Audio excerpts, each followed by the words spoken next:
ಶ್ರೀ ಗುರುಭ್ಯೋ ನಮಃ ಪರಮಗುರುಭ್ಯೋ ನಮಃ ಶ್ರೀಮದಾನಂದತೀರ್ಥ ಭಗವತ್ಪಾದಾಚಾರ್ಯ ಗುರುಭ್ಯೋ ನಮಃ ಹರಿ ಓಂ ಸಮಚರಣ ಸರೋಜಂ ಸಾಂದ್ರ ನೀಲಾಮೃತಾಂ ಜಗನನೀತ ಪಾಣಿಂ ಮಂಡನಂ ಮಂಡನಾನಾಂ ತರುಣ ತುಳಸಿ ಮಾಲಾ ಕಂದರಂ ಕಂಜನೇತ್ರಂ ಸದಯದವಲಹಾಸಂ ವಿಠ್ಠಲಂ ಚಿಂತಯಾಮಿ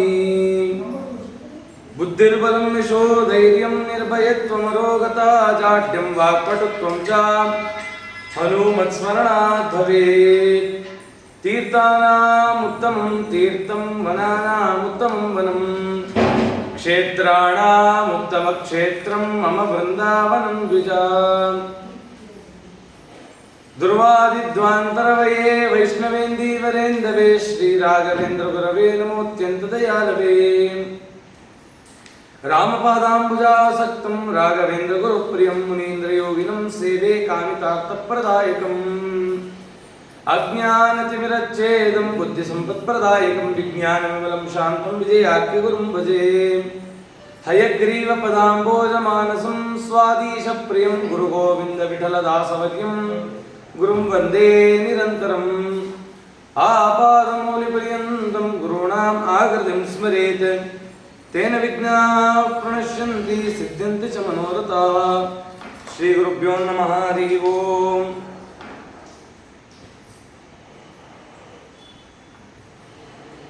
ನಿನ್ನೆ ದಿನ ಬಬ್ರುವಾಹನ ಮತ್ತೆ ಪ್ರೇತ ಸಂಸ್ಕಾರದ ವಿಚಾರವನ್ನು ಚಿಂತನೆ ಮಾಡಿದ್ವಿ. ಗರುಡ ಪುರಾಣದಲ್ಲಿ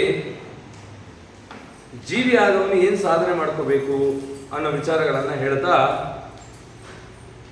ದಾನದ ವಿಚಾರಗಳನ್ನು ಹೇಳ್ತಾ ಇದೆ. ಗರುಡೋವಾಚ ಅಮುಷ್ಮಿಕಿಂ ಕ್ರಿಯಾ ಸರ್ವಾಂ ವದಾ ಸುಕೃತೀನಾಂ ಮಮ ಕರ್ತವ್ಯ ಸಕತಾ ಪುತ್ರೈ ಸ್ತತಾ ಚ ಕಥಯ ಪ್ರಭೋ. ಪರಮಾತ್ಮ ಪರಲೋಕಕ್ಕಾಗಿ ಏನೇನು ಕರ್ಮಗಳು ಮಾಡಬೇಕು, ಏನೇನು ದಾನಗಳು ಮಾಡಬೇಕು ಅದನ್ನೆಲ್ಲ ತಿಳಿಸ್ಕೊಡು ಅಂತ ಕೇಳಿದಾಗ ಗರುಡದೇವರಿಗೋಸ್ಕರ ಆಗಲಿ ಅಂತ ಹೇಳಿ ತಿಳಿಸ್ಕೊಡ್ತಾ, ನೋಡಪ್ಪ, ಮರಣಕಾಲ ಸಮೀಪಿಸೋದು ಪ್ರತಿಯೊಂದು ಜೀವಿಗೂ ಗೊತ್ತಾಗುತ್ತೆ. ಸುಕೃತಿ ವಾರ್ಧಕೆ ದೃಷ್ಟ್ವಾ ಶರೀರಂ ವ್ಯಾಧಿ ಸಂಯುತಂ ಪ್ರತಿಕೂಲಂ ಗ್ರಹಂಶ್ಚೈವ ಪ್ರಾಣಘೋಷಸ್ಯ ಚಾಶ್ರುತಿಂ. ನಮ್ಮ ಸುಕೃತವೋ ದುಷ್ಕೃತವೋ ಶರೀರಕ್ಕೆ ವ್ಯಾಧಿ ಅನ್ನೋದು ಉಂಟಾಗತ್ತೆ, ಗ್ರಹಗಳ ಪ್ರತಿಕೂಲ ಸ್ಥಿತಿ ಕೂಡ ಗೊತ್ತಾಗತ್ತೆ, ಪ್ರಾಣವಾಯುದೇವರ ಶಬ್ದ ಕೇಳಲು ಆರಂಭಿಸುತ್ತೆ. ಆ ಕಾಲಕ್ಕೆ ನನ್ನ ಮರಣ ಬರ್ತಿದೆ ಅಂತ ಗೊತ್ತಾಗಿ ಸಾಧನೆಯನ್ನು ಮಾಡಪ್ಪ ಅಂತ ಹೇಳ್ತಿದೆ. ಹೌದಾ, ನಮ್ಮ ಸಾವನ್ನು ನಾವು ತಿಳ್ಕೋಬಹುದಾ ಅಂತ ಪ್ರಶ್ನೆ ಮಾಡಿದ್ರೆ ಖಂಡಿತ ತಿಳ್ಕೋಬಹುದು. ಬಾಲ್ಯದಲ್ಲಿ ಗ್ರಹಗತಿಗಳ ಬಲ ತುಂಬ ಉಚ್ಚ ಸ್ಥಾನದಲ್ಲಿ ಇರುತ್ತೆ.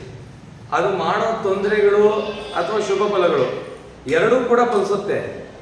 60 ವರ್ಷ ದಾಡ್ತು, 70 ವರ್ಷ ಬಂತು ಅಂತಂದ್ರೆ ಗ್ರಹಗಳ ಬಲ ಕೂಡ ಕಮ್ಮಿ ಆಗೋಗುತ್ತೆ. ಆಗ ನಾನು 70ನೇ ವರ್ಷಕ್ಕೆ ನವಗ್ರಹ ಶಾಂತಿ ಮಾಡಿಸ್ತೀನಿ ಅಂದ್ರು ಅದ್ರ ಫಲ ಸಿಗೋದು ಕಮ್ಮಿ. ಹೇಗೆ ದೇಹನು ವೀಕ್ ಆಯ್ತೋ ನಮಗೆ ಸಂಬಂಧಪಟ್ಟ ನವಗ್ರಹಗಳು ವೀಕ್ ಆಗೋಗ್ತಾರೆ, ಅವರು ಫಲ ಕೊಡೋದು ವೀಕ್ ಆಗೋಗುತ್ತೆ. ಈ ರೀತಿ ಆಗತ್ತೆ. ಹಾಗಾಗಿ ಚಂದ್ರ ಬಲಿಷ್ಠನಾಗಿದ್ದು ಶುಭಗ್ರಹ ದೃಷ್ಟಿ ಇದ್ದು ಕೇಂದ್ರದಲ್ಲಿದ್ದರೆ ಚಂದ್ರ ಆಯಸ್ಸನ್ನು ನೀಡ್ತಾನೆ. ಈ ರೀತಿ ಒಂದು 12 ವಿಚಾರಗಳನ್ನು ಹೇಳ್ತಾರೆ. ಲಗ್ನಪತಿ ಗುರು ಶುಕ್ರರು ಅಷ್ಟಮದಲ್ಲಿ ಬುಧ ಚಂದ್ರರು ಬಂದಾಗ ಮರಣ ಸನ್ನಿಹಿಸುತ್ತಂತೆ. ಇದನ್ನೆಲ್ಲ ನಮ್ಗೆ ನೋಡ್ಕೊಳ್ಳೋಕೆ ಗೊತ್ತಾಗಲ್ಲ. ನಾವು ಪಂಚಾಂಗ ಇಟ್ಕೊಂಡು ನಮ್ಮ ಜಾತಕ ಇಟ್ಕೊಂಡು ನೋಡ್ಲಿಕ್ಕೆ ನಮ್ಗೆ ಬರಲ್ಲ. ಬೇರೆ ರೀತಿ ಏನಾದ್ರು ವಿಧಾನ ಇದ್ರೆ ಹೇಳಿ ಅಂದ್ರೆ ಕೃಷ್ಣ ಹೇಳ್ತಾನೆ ಮರಣದ ಸೂಚನೆ. ತದಾ ಸ್ವಮರಣಂ ಜ್ಞಾತ್ವಾ ನಿರ್ಭಯ ಸ್ಯಾದತೇಂದ್ರಿಯ ಅಜ್ಞಾತಜ್ಞತ ಪಾಪಾನಾಂ ಪ್ರಾಯಶ್ಚಿತ್ತಂ ಸಮಾಚರೇತ್. ತನ್ನ ಮರಣ ಸಮೀಪಿಸುವಾಗ ದೇಹಕ್ಕೆ ಆಲಸ್ಯ ಅನ್ನೋದು ಉಂಟಾಗುತ್ತೆ. ನೋಡಿ, ನನಗೆ ಮುಂಚೆ ಈ ಶಕ್ತಿ ಇಲ್ಲ ಅಂತ ಹೇಳ್ತೀವಿ, ಮುಂಚೆ ಇದು ನೆನಪಿಲ್ಲ, ಮುಂಚೆ ಊಟ ಮಾಡೋದಂಗೆ ಊಟ ಮಾಡಕ್ ಆಗ್ತಿಲ್ಲ ಅಂತಂದ್ರೆ ಅದೇ ಅರ್ಥ. ಅದರ ಅರ್ಥ ಏನು ಅಂತಂದ್ರೆ ಡಿಕ್ರೀಸ್ ಆಗ್ತಿದೆ ಅಂತ. ನಮ್ಮ ಆಯಸ್ಸಿಗೆ ಅಂದ್ರೆ ಈ ಜನ್ಮವನ್ನ ಸಮಾಪ್ತಿ ಮಾಡುವಂತ ಕಾಲ ಹತ್ರ ಬರ್ತಿದೆ ಅಂತ ತಿಳಿಬೇಕು. ಆದರೆ ಅದಕ್ಕೆ ದುಃಖ ಪಡೋದು ಬೇಡ, ಭಯ ಪಡೋದು ಬೇಡ, ಪ್ರಾಯಶ್ಚಿತ್ತವನ್ನು ಮಾಡ್ಕೋ ಅಂತ ಹೇಳ್ತಾ ತದಾ ಸ್ವಮರಣಂ ಜ್ಞಾತ್ವ. ಆ ಮರಣ ಹೇಗೆ ಗೊತ್ತಾಗುತ್ತೆ ಅಂತ ಹೇಳ್ತಾ ಇದ್ದಾರೆ. ನಾವು ಕಿವಿ ಮುಚ್ಕೊಂಡ್ರೆ ಪ್ರಾಣವಾಯು ಶಬ್ದ ಡಿ ಅಂತ ಶಬ್ದ ಕೇಳಿಸುತ್ತೆ ಅಲ್ವಾ? ಒಂದು ಶಂಖ ಇಟ್ಕೊಳ್ರಿ ಅಥವಾ ಒಂದು ಲೋಟ, ಖಾಲಿ ಲೋಟನ ಕಿವಿ ಹತ್ರ ಇಟ್ಕೊಂಡ್ರೆ ಶಬ್ದ ಕೇಳಿಸುತ್ತೆ. ಯಾವಾಗ ನಾವು ನಮ್ಮ ಕಿವಿ ಮುಚ್ಕೊಂಡಾಗ ಅಥವಾ ಒಂದು ಲೋಟ ಇಟ್ಕೊಂಡಾಗ ನಮಗೆ ಕೇಳಿಸ್ಲಿಲ್ಲ ಅಂತಂದ್ರೆ ಅವನು ಸಾವು ಹತ್ತಿರದಲ್ಲಿದೆ ಅಂತ ಅರ್ಥ. ಇದೇ ಹೇಳುತ್ತೆ. ಯಾವಾಗ ಕೇಳಿಸ್ತಿಲ್ಲ ಸಾವು ಹತ್ತಿರದಲ್ಲಿದೆ. ಸರಿ, ಆಯ್ತು, ಇಷ್ಟೇನಾ ಅಂತಂದ್ರೆ ಸೂರ್ಯನನ್ನು ನೋಡುವಾಗ ಸೂರ್ಯನ ಮಧ್ಯದಲ್ಲಿ ರಂಧ್ರ ಕಪ್ಪಗೇನೋ ಕಾಣಿಸಿದ್ರೆ ಅವನ ಮರಣ ಇನ್ನು 3 ತಿಂಗಳು ಅಂತ. ಇದನ್ನು ನಾವು ತಿಳ್ಕೋಬಹುದು. ದೊಡ್ಡವರು ಹೇಳಿದ್ದಾರೆ, ಮನೆಯ ಒಳಗಡೆ ಗೂಬೇನೋ ಕಾಗೇನೋ ಬಂತು ಅಂತಂದ್ರೆ ಆ ಮನೆ ಯಜಮಾನ ಯಾರಿದ್ದಾನೆ ಅಥವಾ ಯಾರು ಹೆಚ್ಚು ಕ್ರಿಯೆ ಮಾಡ್ತಿದ್ದಾರೆ ಮನೆಯಲ್ಲಿ ಅವ್ರ ಮರಣ ಅಂತ. ಕಾಗೆಗಳು ನಮ್ಮಿಂದಲೇ ಅಟ್ಟಿಸ್ಕೊಂಡ್ ಬರ್ತಿದ್ರೆ, ಗಾಡಿ ಹೋಗ್ತಿರ್ತೀವಿ ಅಥವಾ ಎಲ್ಲೋ ಒಂದು ಊರಿಂದ ಒಂದು ಊರಿಗೆ ಹೋದ್ರೆ ಆ ಕಾಗೆ ನಮ್ಮನ್ನೇ ಹಿಂಬಾಲಿಸ್ಕೊಂಡ್ ಬಂದ್ರೆ ನಮ್ಮ ಸಾವು ನಮ್ಮ ಹತ್ತಿರದಲ್ಲೇ ಇದೆ ಅಂತ ಅರ್ಥ. ನಾವು ನಮ್ಮ ನೆರಳು ನೋಡಿದಾಗ ನಮ್ಮ ನೆರಳು ನಮಗೆ ಕಾಣಿಸ್ದೇ ಇದ್ರೆ 1 ತಿಂಗಳಲ್ಲಿ ನಮ್ಮ ಆಯುಸ್ಸು. ಅದಕ್ಕೆ ಇವೆಲ್ಲ ದೊಡ್ಡವ್ರು ಏನು ಕೇಳಿದ್ರು, ನಮ್ಮ ಸೂಚನೆ ಯಾಕೆ ಕೊಟ್ಟರು, ಸಾವಿನ ಸೂಚನೆ ಅಂದ್ರೆ, ಇಷ್ಟೇ ನನ್ನ ಆಯುಸ್ಸಿದೆ, ಇಷ್ಟು ದಿನ ಅಂತೂ ವ್ಯರ್ಥ ಮಾಡ್ಕೊಂಡ್ಬಿಟ್ಟೆ, ಇನ್ನಾದ್ರೂ ನಾನು ಸಾಧನೆಗಾಗಿ ಇನ್ನಾದ್ರೂ ಎದ್ದೇಳು, ಇಷ್ಟೆಲ್ಲ ಆಗೋಯ್ತು, ಇನ್ನಾದ್ರೂ ಮುಂಜಾಗ್ರತೆಯಿಂದ ಸಾಧನೆ ಮಾಡು ಅಂತ ಹೇಳ್ತಾ ಇದ್ದಾರೆ. ಈ 2 ಕಿವಿ ಹರಳುಗಳಿದೆಯಲ್ಲ, ಇದು ಜೋತ್ ಬಿಡುತ್ತಂತೆ ಮರಣ ಹತ್ರ ಬಂದ್ರೆ. ತನ್ನ ನೆರಳು ನೋಡ್ತಾನೆ, ದೇಹ ಎಲ್ಲ ಕಾಣಿಸುತ್ತೆ, ತಲೆನೇ ಕಾಣಿಸಲ್ಲ ನೆರಳಲ್ಲಿ. ಆಗ 15 ದಿನ ಮರಣ, 15 ದಿನ ಆಯುಸ್ಸು. ಇನ್ನೊಂದು ಹೇಳ್ತಾರೆ, ತನ್ನ ಭ್ರೂ ಮಧ್ಯ, ಇದು ಮೂಗು ತುದಿ, ನಾಲಿಗೆ ತುದಿ ಕಾಣಿಸ್ಬೇಕಂತೆ. ಇದು 3 ಯಾವಾಗ ಕಾಣಲ್ಲ ಆಗ ಮರಣ ಹತ್ತಿರದಲ್ಲಿದೆ. ನಮಗದನ್ನು ನೋಡ್ಲಿಕ್ಕೆ ಬರಲ್ಲ, ಇನ್ನು ಕಾಣೋದು ಹೇಗೆ?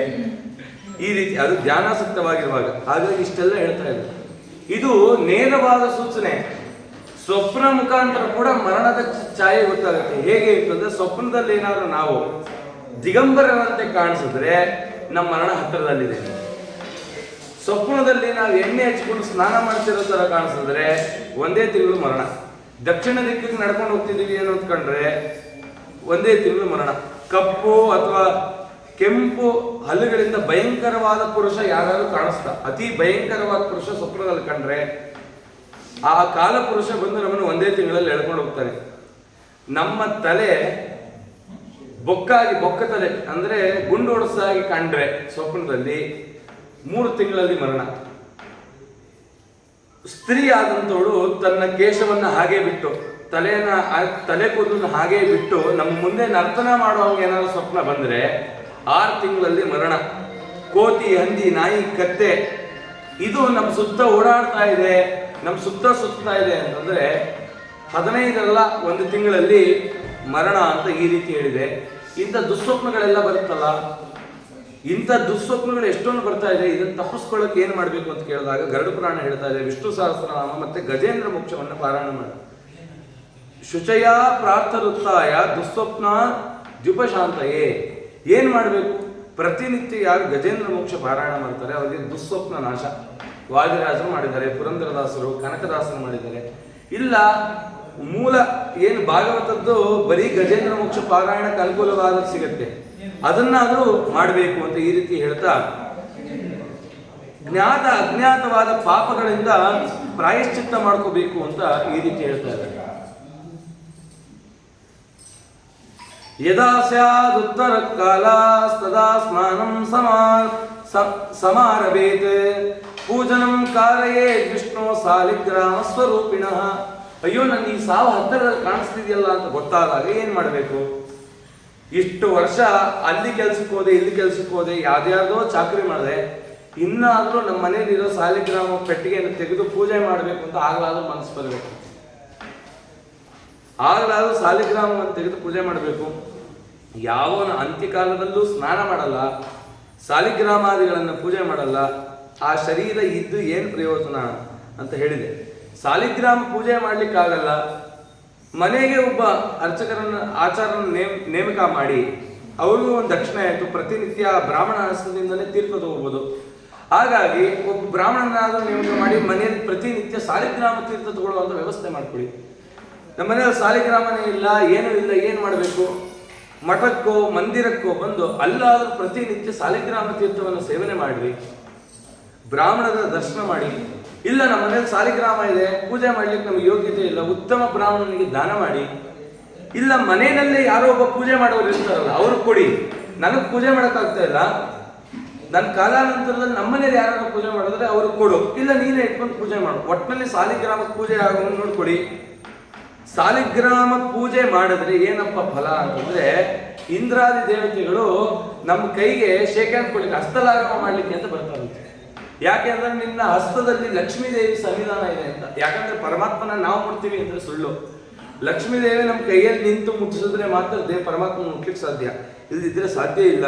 ಹಾಗಾಗ ಈ ರೀತಿ ಮಾಡಬೇಕು, ಪರಮಾತ್ಮನನ್ನ ಆವಾಹನೆ ಮಾಡಬೇಕು. ದೇವರ ಪೂಜೆಯಲ್ಲಿ ಯಾವ್ದು ಪ್ರಧಾನ ಅಂತಂದ್ರೆ, ನಾವು ಬರೀ ಅಭಿಷೇಕನೇ ಪ್ರಧಾನ, ಎಲ್ಲ ನಾವು ಪಂಚಾಮೃತ ಅಭಿಷೇಕ ನೋಡ್ಲಿಕ್ಕೆ ಅಂತ ಬರ್ತೀವಿ.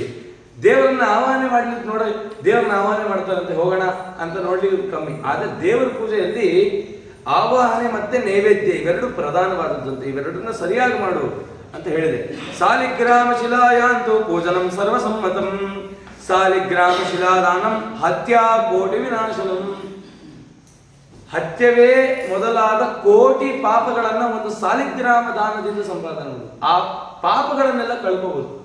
ಜೀವನದಲ್ಲಿ ಒಮ್ಮೆ ಆದರೂ ಸಾಲಿಗ್ರಾಮ ದಾನ ಮಾಡಬೇಕು, ಗೋದಾನ ಮಾಡಬೇಕು. ಗೋದಾನ ಮಾಡೋಕ್ಕಾಗ್ತಿಲ್ಲ ಅಂದ್ರೆ ಗೋದಾನಕ್ಕೆ ಪ್ರತ್ಯಾಮ್ನಾಯವಾಗಿ ಗೋ ಪದಾರ್ಥಗಳು, ತುಪ್ಪ, ಹಾಲು, ಮೊಸರು, ಬೆಣ್ಣೆ ಇದನ್ನಾದ್ರೂ ಸದ್ಬ್ರಾಹ್ಮಣರಿಗೆ ದಾನ ಮಾಡಬೇಕು. ತುಳಸಿ ಗಿಡವನ್ನು ದಾನ ಮಾಡಬೇಕು. ಈ ಮುಖ್ಯ ಸಾಧನೆಗಳನ್ನ ಇರುವಾಗಲೇ ಮಾಡಬೇಕು. ಹೋದ್ಮೇಲೆ ನಾವು ಯಾರೋ ಮಾಡೋದಕ್ಕಿಂತ ಇರುವಾಗಲೇ ನಾವು ಜೀವನದಲ್ಲಿ ಒಂದು ಸಾಲಿಗ್ರಾಮನಾದ್ರೂ ದಾನ ಮಾಡಬೇಕು. ಅಷ್ಟು ಮುಖ್ಯ ಅಂತ ಹೇಳಿದೆ. ಪೂಜನಂ ಕಾರಯೇದ್ ವಿಷ್ಣೋಹ, ವಿಷ್ಣುವಿನನ್ನ ಪೂಜೆ ಮಾಡದಂತ ಈ ಶರೀರ ಇದ್ದು ಏನು ಪ್ರಯೋಜನ? ಆಚಾರ್ಯೇ ಗಂಧ ಪುಷ್ಪಾಶ್ಚ ಕುಂಕುಮೈ ಸ್ಥಲಸಿ ತುಳಸಿ ದಲೈ ಧೂಪೈ ದೀಪೇಶ್ಚ ನೈವೇದ್ಯೈ ಬಹುವಿ ಮೋದಕಾದಿ.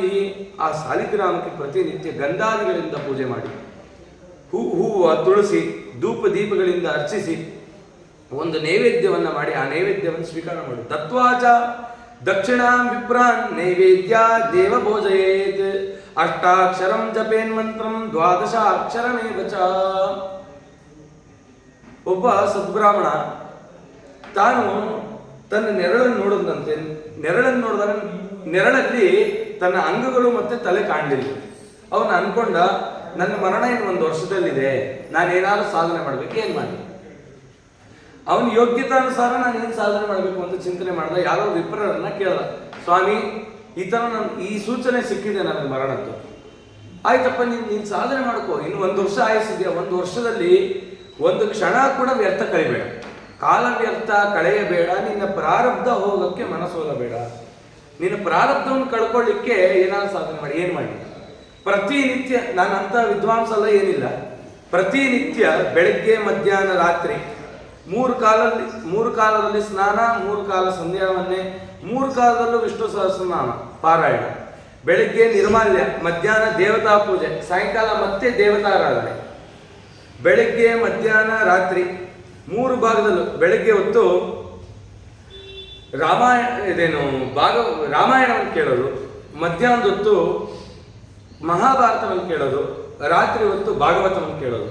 ಈ ರೀತಿ ಅಭ್ಯಾಸ ಇಟ್ಕೊಂಡ. ಮತ್ತೆ ಇದು ನನ್ನ ಪಾರಾಯಣ ಕ್ರಮ ಆಯಿತು. ಬೇರೆ ಇನ್ನೇನು ಮಾಡಲಿ? ದಾನಗಳನ್ನೆಲ್ಲ ಮಾಡಬೇಕಲ್ಲ, ಏನು ಮಾಡಲಿ? ನಾನು 1 ವರ್ಷ ಆಯಸ್ಸಿದೆ, 1 ವರ್ಷ ಆಯಸ್ಸಿದೆ ಅಲ್ವಾ, ಒಂದು ಕೆಲಸ ಮಾಡು. ಪ್ರತಿದಿನ 3 ಜನ ಬ್ರಾಹ್ಮಣರು ನಿಮ್ಮ ಮನೆ ಕರಿ.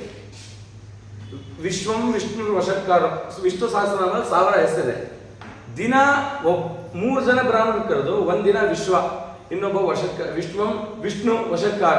ಆ ವಿಷ್ಣು ಸಹಸ್ರನಾಮದಲ್ಲಿ ಬರುವಂತ 3 ನಾಮಗಳನ್ನ ಒಬ್ಬೊಬ್ಬ ಬ್ರಾಹ್ಮಣನಲ್ಲಿ ಆಹ್ವಾನ ಮಾಡು.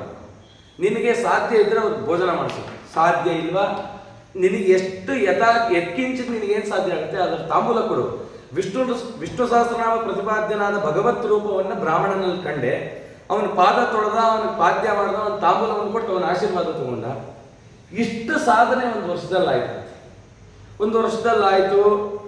ಆಗ ದೇವತೆಗಳೆಲ್ಲ ಬಂದು, ಅಶ್ವಿನಿ ದೇವತೆಗಳು ಬಂದು, ನಿನ್ನ ಆಯುಸ್ ಅಭಿವೃದ್ಧಿ ಮಾಡ್ತೀನಿ, ಇದೇ ಸಾಧನೆ ಹೆಚ್ಚು ಮಾಡು ಅಂದರು. ಶರೀರ ಏನು ಕೊಟ್ಟಿರೋದು? ಸಾಧನೆಗೆ. ಸಾಧನೆ ನಾವು ಮಾಡ್ತೀವಿ ಅಂದ್ರೆ ದೇವರೇನು ಹೇಳ್ತಾನೆ?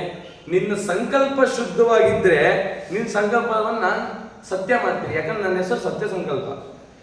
ನಿನ್ನ ಸಂಕಲ್ಪ ಭ್ರಷ್ಟವಾಗಿದ್ರೆ ನೀನು ಮಾಡೋ ಕೆಲಸ ಎಲ್ಲ ನಷ್ಟ.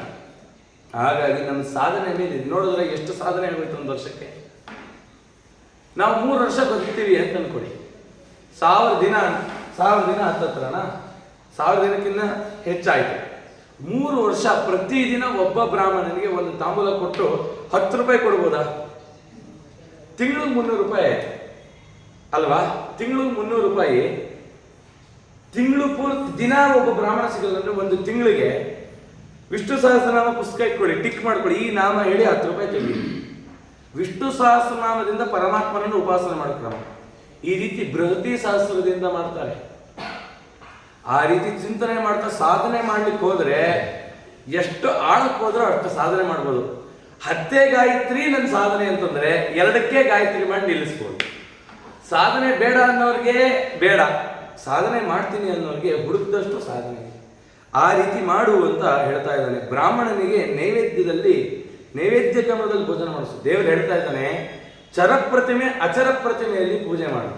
ಏನ್ ಚರಪ್ರತಿಮೆ? ಚರಪ್ರತಿಮೆ ಅಂತಂದ್ರೆ ಜೀವಂತವಾಗಿ ಚಲಿಸ್ತಕ್ಕಂಥವ್ರು ಅಂದ್ರೆ ಮನುಷ್ಯರು.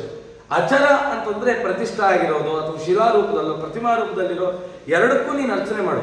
ಆ ಬ್ರಾಹ್ಮಣನಿಗೆ ನೈವೇದ್ಯ ಮಾಡುವಾಗ ನಾರಾಯಣ ಅಷ್ಟಾಕ್ಷರ ಮಂತ್ರ ಹೇಳ್ತಾ ಆ ಬ್ರಾಹ್ಮಣನಿಗೆ ಭೋಜನ ಮಾಡಿಸು. ಅವನ ಅಂತರ್ಯಾಮಿಯಾದ ನಾನು ತೃಪ್ತನಾಗಿ ನಿನಗೆ ಅನುಗ್ರಹ ಮಾಡ್ತೀನಿ ಅಂತ ಈ ರೀತಿ ಭಗವಂತ ಹೇಳ್ತಾ ಇದ್ದಾನೆ. ಇದು ಯಾವಾಗ? ಜೀವನದಲ್ಲಿ ಮಾಡಲಿಲ್ಲ, ಯಾವ ಹಬ್ಬಕ್ಕೂ ಬ್ರಾಹ್ಮಣನ ಕರೀಲಿಲ್ಲ, ಯಾವ ದಾನ ಮಾಡಲಿಲ್ಲ, ಮರಣ ಕಾಲದಲ್ಲಾದ್ರೂ ಇಲ್ಲಿ ಆಚರಣೆ ಮಾಡು. ನಾಮ ಮಂತ್ರ ನಾಮ್ ಮುಖ್ಯತರಂ ನಾಮ ಕೃಷ್ಣಾಖ್ಯೇಯಂ ಪರಂತಪ ಪ್ರಾಯಶ್ಚಿತ್ತಮಶೇಷಾಣಾಂ ಪಾಪನಾಂ ಮೋಚಕಂ ಪರಂ. ಯಾರು ಕೃಷ್ಣ ನಾಮ ಹೇಳ್ತಾರೋ, ಕೃಷ್ಣನ ನೆನೆದರೆ ಕಷ್ಟ ಒಂದಿಷ್ಟಿಲ್ಲ ಕೃಷ್ಣನ ನೆನಬಾರದು. ಕೃಷ್ಣ ಯಾರ ನಾಲಿಗೆಯ ತುದಿಯಲ್ಲಿ ಹರಿ ಹರಿ ಅನ್ನೋ ನಾಮ ಬರುತ್ತೆ, ಅವರು ಮಾಡಿದಂಥ ಪಾಪ ಎಲ್ಲ ಪರಮಾತ್ಮ ಹರಿದಾಗ್ತಾನೆ. ಹಾಗಾಗಿ ಶ್ರೀಹರಿ ನಾಮ ಸ್ಮರಣೆ ಯಾವಾಗಲೂ ಇರಬೇಕು. ಸಂಸ್ಮರೆಯೇ ಶೃಣುಯಾಶ್ಚೈವ ವಿಷ್ಣುರ್ನಾಮ ಶಿವಸ್ಯ ಚ ಹರೇರ್ನಾಮ ಹರೇತ್ ಪಾಪಂ ಋಣಾಂ ಶ್ರವಣ ಗೋಚರಂ. ವಿಷ್ಣು ನಾಮವನ್ನ ಶಿವನಾಮವನ್ನ ಎರಡನ್ನೂ ಸ್ಮರಿಸಬೇಕು. ಸಾಯಂಕಾಲದಲ್ಲಿ ರುದ್ರದೇವರ ಸ್ಮರಣೆ ಮಾಡಬೇಕಂತೆ. ಸಾಯಂಕಾಲಕ್ಕೆ ಅಭಿಮಾನಿಯಾಗಿ ರುದ್ರದೇವರು ಪಾರ್ವತಿ ಸಮೇತರಾಗಿ ಪ್ರತಿಯೊಬ್ಬರ ಮನೆಗೆ ಬರ್ತಾರಂತೆ. ಪ್ರತಿಯೊಬ್ಬರ ಮನೆಗೆ ಬಂದು ಅವರೇನಾದ್ರೂ ಧರ್ಮಾಚರಣೆ ಮಾಡ್ತಿದ್ರು, ಮನೆ ಮುಂದೆ ದೀಪ ಹಚ್ಚಿದ್ರು, ಮನೆಯೊಳಗೆ ದೇವರ ದೀಪ ಹಚ್ಚಿದ್ರು, ತುಳಸಿ ಮುಂದೆ ದೀಪ ಹಚ್ಚಿದ್ರು, ಮನೆಯಲ್ಲಿ ಕೂತಿ ಒಳ್ಳೆ ದೇವರ ಸ್ಮರಣೆಗಳನ್ನ ಮಾಡ್ತಿದ್ರು ಅಂತಂದ್ರೆ ರುದ್ರದೇವರು ಪಾರ್ವತಿ ದೇವಿಯರು ಅವರ ಮನೆಯಲ್ಲಿ ಜಗಳ ಬರಬಾರದು ಅಂತ ಆಶೀರ್ವಾದ ಮಾಡುತ್ತಾರೆ. ನಮ್ಮ ಮನೇಲಿ ಜಗಳ ಆಗ್ತಿದೆ ಅಂದ್ರೆ ನಾವು ಇದು ಮಾಡ್ತಿಲ್ಲ ಅಂತ. ಯಾರ ಮನೇಲಿ ಜಗಳ ಆಡಬಾರ್ದು, ನೆಮ್ಮದಿಯಿಂದ ಇರಬೇಕು, ಭಗವತ್ ವಿಷಯಕ್ಕೆ ಚರ್ಚೆ ಆಗಬೇಕು, ಪರಮಾತ್ಮನ ಸ್ಮರಣೆ ಆಗಬೇಕು ಅಂದ್ರೆ ಸಾಯಂಕಾಲ ಪರಮಾತ್ಮನ ಸ್ಮರಣೆ ಮಾಡಬೇಕು, ರುದ್ರದೇವರ ಸ್ಮರಣೆ ಮಾಡಬೇಕು.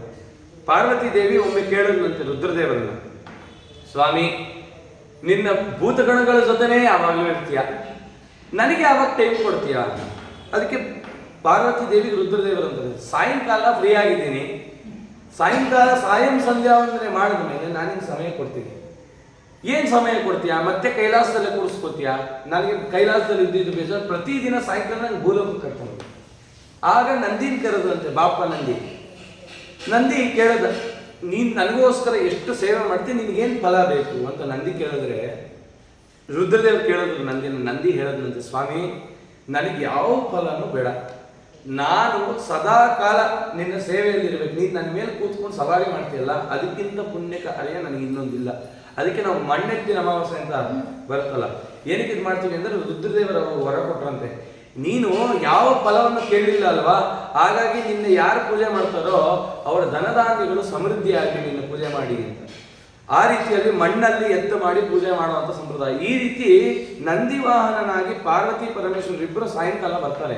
ಹಾಗಾಗಿ ಆ ಕಾಲದಲ್ಲಿ ಭಗವನ್ ನಾಮ ಸಂಕೀರ್ತನೆ ಮಾಡಬೇಕು. ಸಾಯಂಕಾಲ ಯಾರಾದ್ರೂ ಕಿತ್ತಾಡಿದ್ರು, ಹಾಸಿಗೆ ಮೇಲೆ ಮಲಗದಂತ ನಾರಿ ಅಂದ್ರೆ ಹೆಂಗಸ ಏನಾದರೂ ಸಾಯಂಕಾಲ ಮಲಗಿದ್ದು ಅಂತಂದ್ರೆ ಆ ಮನೆಯಲ್ಲಿ ಮಕ್ಕಳುಗಳಿಗೆಲ್ಲ ದಾರಿದ್ರ್ಯ ಬರುತ್ತೆ.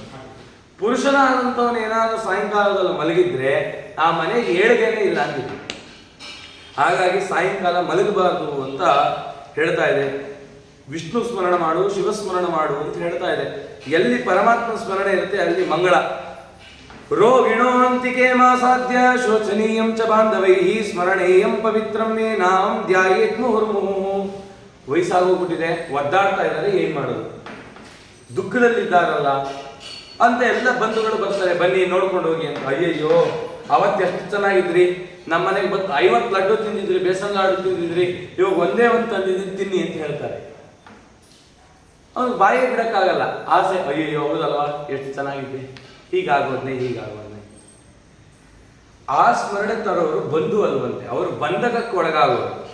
ಯಾರು ಬಂಧನವನ್ನು ಬಿಡಿಸ್ತಾನೋ ಅವನು ನಿಜವಾದ ಬಂಧು. ಯಾರು ಬಂಧನ ಬಿಡಿಸ್ತಾನೆ ಅಂದ್ರೆ ಆ ಮರಣಕಾಲದಲ್ಲಿ ಶೈಲಿಯ ಮೇಲೆ ಮಲಗಿರೋರ ಮುಂದೆ ಯಾರು ಭಗವಂತನ ಸ್ಮರಣೆ ಮಾಡ್ತಾನಲ್ಲ ಅವನು ನಿಜವಾದ ಬಂಧು ಅಂತ ಹೇಳ್ತಾ ಇದ್ದಾರೆ. ಅವನನ್ನು ಪವಿತ್ರ ಮಾಡಬೇಕು, ಪವಿತ್ರವಾದ ಪರಮಾತ್ಮನ ನಾಮ ಅವ್ರು ಕಿಳಿಗೆ ಬೀಳೋಂಗ್ ಮಾಡಬೇಕು. ಮತ್ಸ ಕೂರ್ಮವರಾಶ್ಚ ನಾರಸಿಂಹಶ್ಚ ವಾಮನಃ ರಾಮೋ ರಾಮಶ್ಚ ಕೃಷ್ಣಶ್ಚ ಬುದ್ಧ ಕಲ್ಕೀತ ದೈವಚ. ದಶಾವತಾರ ಸ್ಮರಣೆ ಮಾಡಿ, ಕೇಶವಾದಿ 24 ಭಗವತ್ ರೂಪಗಳ ಚಿಂತನೆಯನ್ನು ತನ್ನಿ, ನಾಮಸ್ಮರಣೆಯನ್ನು ಮಾಡಿ. ಏತಾನಿ ದಶನಾಮಾನಿ ಸ್ಮಾರ್ತವ್ಯಾನಿ ಸದಾ ಬುಧೈ. ಯಾರು ಮತ್ಸ್ಯಾದಿ ರೂಪಗಳನ್ನು ಚಿಂತನೆ ಮಾಡ್ತಾರೆ, ನಾವು ದಶೇಂದ್ರಿಯಗಳಿಂದ ಮಾಡುವಂತ ಎಲ್ಲ ಪಾಪಗಳು ನಾಶ ಆಗತ್ತೆ. ಹಾಗಾಗಿ ಇದನ್ನು ಮಾಡ್ರಿ, ಕೃಷ್ಣನ ಸ್ಮರಣೆ ಮಾಡಿ. ಕೃಷ್ಣೇತಿ ಮಂಗಳಂ ನಾಮ. ಕೃಷ್ಣನ ಸ್ಮರಣೆಯನ್ನು ಮಾಡಿದ್ರೆ ಸರ್ವ ಪಾಪಗಳು ಕೂಡ ದೂರ ಆಗುತ್ತೆ. ಯಮದೇವರು ಯಮಭಟ್ರಿಗೆ ಆಜ್ಞೆ ಮಾಡಿದ್ರಂತೆ, ಯಾರು ಕೃಷ್ಣ ಸ್ಮರಣೆ ಮಾಡ್ತಾರೆ ಅವರ ಹತ್ರಕ್ಕೆ ಹೋಗ್ಲಿಕ್ಕೂ ನಿಮ್ಗೆ ಯೋಗ್ಯತೆ ಇಲ್ಲ, ದೂರದಲ್ಲೇ ಅವ್ರಿಗೆ ನಮಸ್ಕಾರ ಮಾಡಿ ಬನ್ನಿ. ಅಂಥದ್ದು ಕೃಷ್ಣ ಸ್ಮರಣೆಗಿರ್ತಕ್ಕಂಥ ಶಕ್ತಿ. ಅದಕ್ಕೆ ಮ್ರಿಯಮಾಣೋ ಹರೇರ್ನಾಮ ಗಣವಾನ್ ಪುತ್ರೋಪಚಾರಿತಂ ಅಜಾಮಿಲೋಪಗಾದ ಧಾಮ ಕಿಂ ಪುನಃ ಶ್ರದ್ಧೆಯ ಗೃಣೆ. ಮಗನನ್ನು ಕರಿಬೇಕು ಅಂತ ಅಜಾಮಿಳ ನಾರಾಯಣ ಅಂತ ಕರೆದ. ಅದರ ಪೂರ್ವ ಸಂಸ್ಕಾರದ ಫಲ ಮಗನ್ ಕರೆಯುವಾಗ ಪರಮಾತ್ಮ ನೆನಪಾದ. ಹಾಗಾಗಿ ಹೇಳ್ತಾ ಇದ್ದಾರೆ, ಶೃಣನ್ ಕೃಣನ್ ಸಂಸ್ಮರೇನ್. ಆ ಪರಮಾತ್ಮನ ನಾಮ ಇರಬೇಕು, ಅವನ ರೂಪ ಬರಬೇಕು, ಅವನ ಕ್ರಿಯೆ, ಇದು ಮೂರು ನೆನಪಾದರೆ ಒಮ್ಮೆ ನಾರಾಯಣ ಅಂದ್ರೂ ಕೂಡ ಮೋಕ್ಷವನ್ನು ಕೊಡ್ಲಿಕ್ಕೂ ಕೂಡ, ಮೋಕ್ಷ ಅಂತಂದ್ರೆ ಕಷ್ಟಗಳಿಂದ ದೂರ ಮಾಡ್ತಕ್ಕಂಥ ಸಾಮರ್ಥ್ಯ ಹೊಂದಿದ್ದಾನೆ ನಮ್ಮ ಪರಮಾತ್ಮ. ಹರಿರ್ಹರತಿ ಪಾಪಾನಿ ದುಷ್ಟ ಚಿತ್ತೈರಪಿ ಸ್ಮೃತಾ ಅನಿಶ್ಚಯಾಪಿ ಸಂಸೃಷ್ಟೋ ದಹತ್ಯೇವಾಹಿ ಪಾಪಕಃ. ದೇವರೆಂತ ಮಾತು ಹೇಳಿದನ್ನು ಕೇಳಿ. ಗರುಡ ಪುರಾಣದಲ್ಲಿ ದೇವರು ಹೇಳ್ತಾ ಇದ್ದಾನೆ, ದುಷ್ಟ ಆಗಿದ್ರು ಪರವಾಗಿಲ್ಲ, ಮಾಡಬಾರ್ದು ಕೆಲಸ ಮಾಡಿದ್ರು ಪರವಾಗಿಲ್ಲ, ತಿನ್ನಬಾರ್ದು ತಿಂದಿದ್ರು ಪರವಾಗಿಲ್ಲ, ನನ್ನ ಸ್ಮರಣೆಯನ್ನ ಯಾರು ಮಾಡ್ತಾರೋ, ನನ್ನ ಸ್ಮರಣೆ ಮಾಡಿದ ಪುಣ್ಯದಿಂದ ಅವನ ದುಷ್ಟಚೇತನದ ಪಾಪಗಳನ್ನೆಲ್ಲ ನಾನು ಕರಿತೀನಿ. ಯಾವುದರಿಂದ ಅಂದ್ರೆ ಹರಿನಾಮ ಸ್ಮರಣೆ ಮಾಡೋದು. ಹರಿನಾಮಕ್ಕೆ ಎಷ್ಟು ಬೆಲೆ ಇದೆ ನೋಡ್ರಿ. ಏಕಾದಶಿ ದಿನ ಯಾವುದೋ ದೊಡ್ಡ ಹೋಮ ಮಾಡು ಅಂತ ಹೇಳಲಿಲ್ಲ ಅಲ್ವಾ. ಏಕಾದಶಿ ದಿನ ಹರಿಸ್ಮರಣೆ ಮಾಡುವಂಥದ್ದು. ಹರಿದಿನದಲ್ಲಿ ಹರಿಸ್ಮರಣೆಗೆ ಎಷ್ಟು ಮಹತ್ವ ಕೊಟ್ಟಿದ್ದಾರೆ ಅಂತಂದ್ರೆ, ಕಲಿಯುಗದಿ ಗಾನದಿ ಕೇಶವ ಎನ್ನಲು ಕೈಗೂಡುವನು ರಂಗವಿಠಲ. ಬೇರೆ ಯಾವುದಲ್ಲಾದ್ರೂ ಸಿಗ್ತಾನೆ ಪರಮಾತ್ಮ ಅಂದ್ರೆ ಹರಿನಾಮ ಸಂಕೀರ್ತನೆಗೆ ಎಷ್ಟು ಮಹತ್ವ ಇದೆ. ಹರೇರ್ನಾಮಚ್ಚಯ ಶಕ್ತಿ ಪಾಪ ನಿರ್ಹರಣೆ ದ್ವಿಜ ತಾವತ್ ಕರ್ತುಂ ಸಮರ್ಥೋನ ಪಾತಕಂ ಪಾತಕಿ ಜನಃ. ಗರುಡ ಕೇಳಿಸ್ಕೋ, ಭಕ್ತಿಯಿಂದ ಹರಿ ಹರಿ ಅಂತ ಯಾರು ಸ್ಮರಣೆ ಮಾಡ್ತಾರೋ ಅವರ ಪಾಪ ಹೋಗೋಷ್ಟು ಸುಲಭವಾಗಿ ಇನ್ಯಾವ ಆಚರಣೆ ಮಾಡಿದ್ರೂ ಅಷ್ಟು ಸುಲಭವಾಗಿ ಪಾಪ ನಾಶ ಮಾಡ್ಲಿಕ್ಕಾಗಲ್ಲ. ಅಷ್ಟು ಶಕ್ತಿ ಹರಿನಾಮದ ಪ್ರಭೆ ಇದೆಯಪ್ಪ ಅಂತ ಹೇಳ್ತಾ, ಕಿಂಕರೇಭ್ಯೋ ಯಮಪ್ರಾಹ ನ ಯದ್ವಂ ನಾಸ್ತಿಕಂ ಜನಂ. ನಾಸ್ತಿಕನಾಗಿದ್ರೂ ಪರವಾಗಿಲ್ಲ, ನನ್ನ ಸ್ಮರಣೆ ಮಾಡಿದ್ರೆ ಅಂತ್ಯಕಾಲದಲ್ಲಿ ಅವನನ್ನು ನಾನು ಉದ್ಧಾರ ಮಾಡ್ತೀನಿ. ಎಷ್ಟೋ ಜನ ಕೇಳುತ್ತೆ, ನಾವೇನಪ್ಪ ಬಾಲ್ಯದಲ್ಲಿ ಏನು ಸಾಧನೆ ಮಾಡಲಿಲ್ಲ, ಜೀವನ ಪೂರ್ತಿ ಕೆಲಸದಲ್ಲೇ ಕಳೆದು ಬಿಟ್ವಿ, ರಿಟೈರ್ಡ್ ಆದ್ಮೇಲೆ ಹೋಗಿ ಪಾಠ ಕೇಳೋಣ ಅಂದ್ರೆ ಕಿವಿ ಕೇಳಿಸಲ್ಲ, ಕಿವಿ ಕೇಳಿಸಿದ್ರು ಕೂಡ ಅವ್ರು ಹೇಳೋದು ಅರ್ಥ ಆಗಲ್ಲ, ಅಕ್ಷರ ನೋಡೋಣ ಅಂದ್ರೆ ಕಾಣಿಸಲ್ಲ. ಏನ್ ಮಾಡಬೇಕು? ಅವರಿಗೆ ಸುಲಭವಾದ ಉಪಾಯ ಹರಿನಾಮ ಸಂಕೀರ್ತನೆಯನ್ನಾದ್ರೂ ಮಾಡಿ, ಭಾಗವತವನ್ನು ಶ್ರವಣ ಮಾಡಿ. ವಿಷ್ಣು ಸಹಸ್ರನಾಮ ಅಂದ್ರೆ ಏನ್ ಅನ್ಕೊಂಡಿದ್ದೀರಾ? 1000 ಭಗವಂತ ನಾಮ ಸ್ಮರಣೆ ಬಂತ? 1000 ಮಾಡ್ಲಿಕ್ಕೆ ಆಗ್ತಿಲ್ವಾ? ರಾಮ ರಾಮ ಅಂತ ಸ್ಮರಣೆ ಮಾಡಿ 1000 ಭಗವಂತ ನಾಮ ಸ್ಮರಣೆ ಮಾಡಿದಂತ ಪುಣ್ಯ ಬರುತ್ತಪ್ಪ. ನಾವೆಲ್ಲರೂ, ನೀವೆಲ್ಲ ಭಜನಾ ಎಲ್ಲರಿಗೂ ಗೊತ್ತಿರೋದು, ಮೊನ್ನೆ ರಾಮಚಂದ್ರಾಚಾರ್ಯರು ಮಾಡಿಸಿರ್ತಾರೆ, ಅಚ್ಯುತಂ ಕೇಶವಂ ರಾಮನಾರಾಯಣ ಅಂತ ಹೇಳಿದ್ರಲ್ಲ, ಅದು ಎಲ್ಲಿ ಬರುತ್ತೆ? ಅದು ಗರುಡ ಪುರಾಣದಲ್ಲಿ ದೇವರು ಹೇಳದ, ಈ ನಾಮ ಹೇಳೋದವ್ರಿಗೆ ಆ ಪಾಪ ಬರಲ್ಲ ಅಂತ ಹೇಳ್ಕೊಡ್ತೀನಿ, ಹೇಳಿ. ಅಚ್ಯುತಂ ಕೇಶವಂ ರಾಮನಾರಾಯಣಂ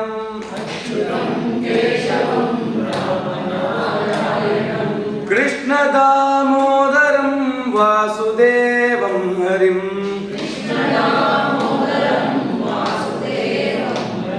ಶ್ರೀಧರಂ ಮಾಧವಂ ಗೋಪಿಕಾ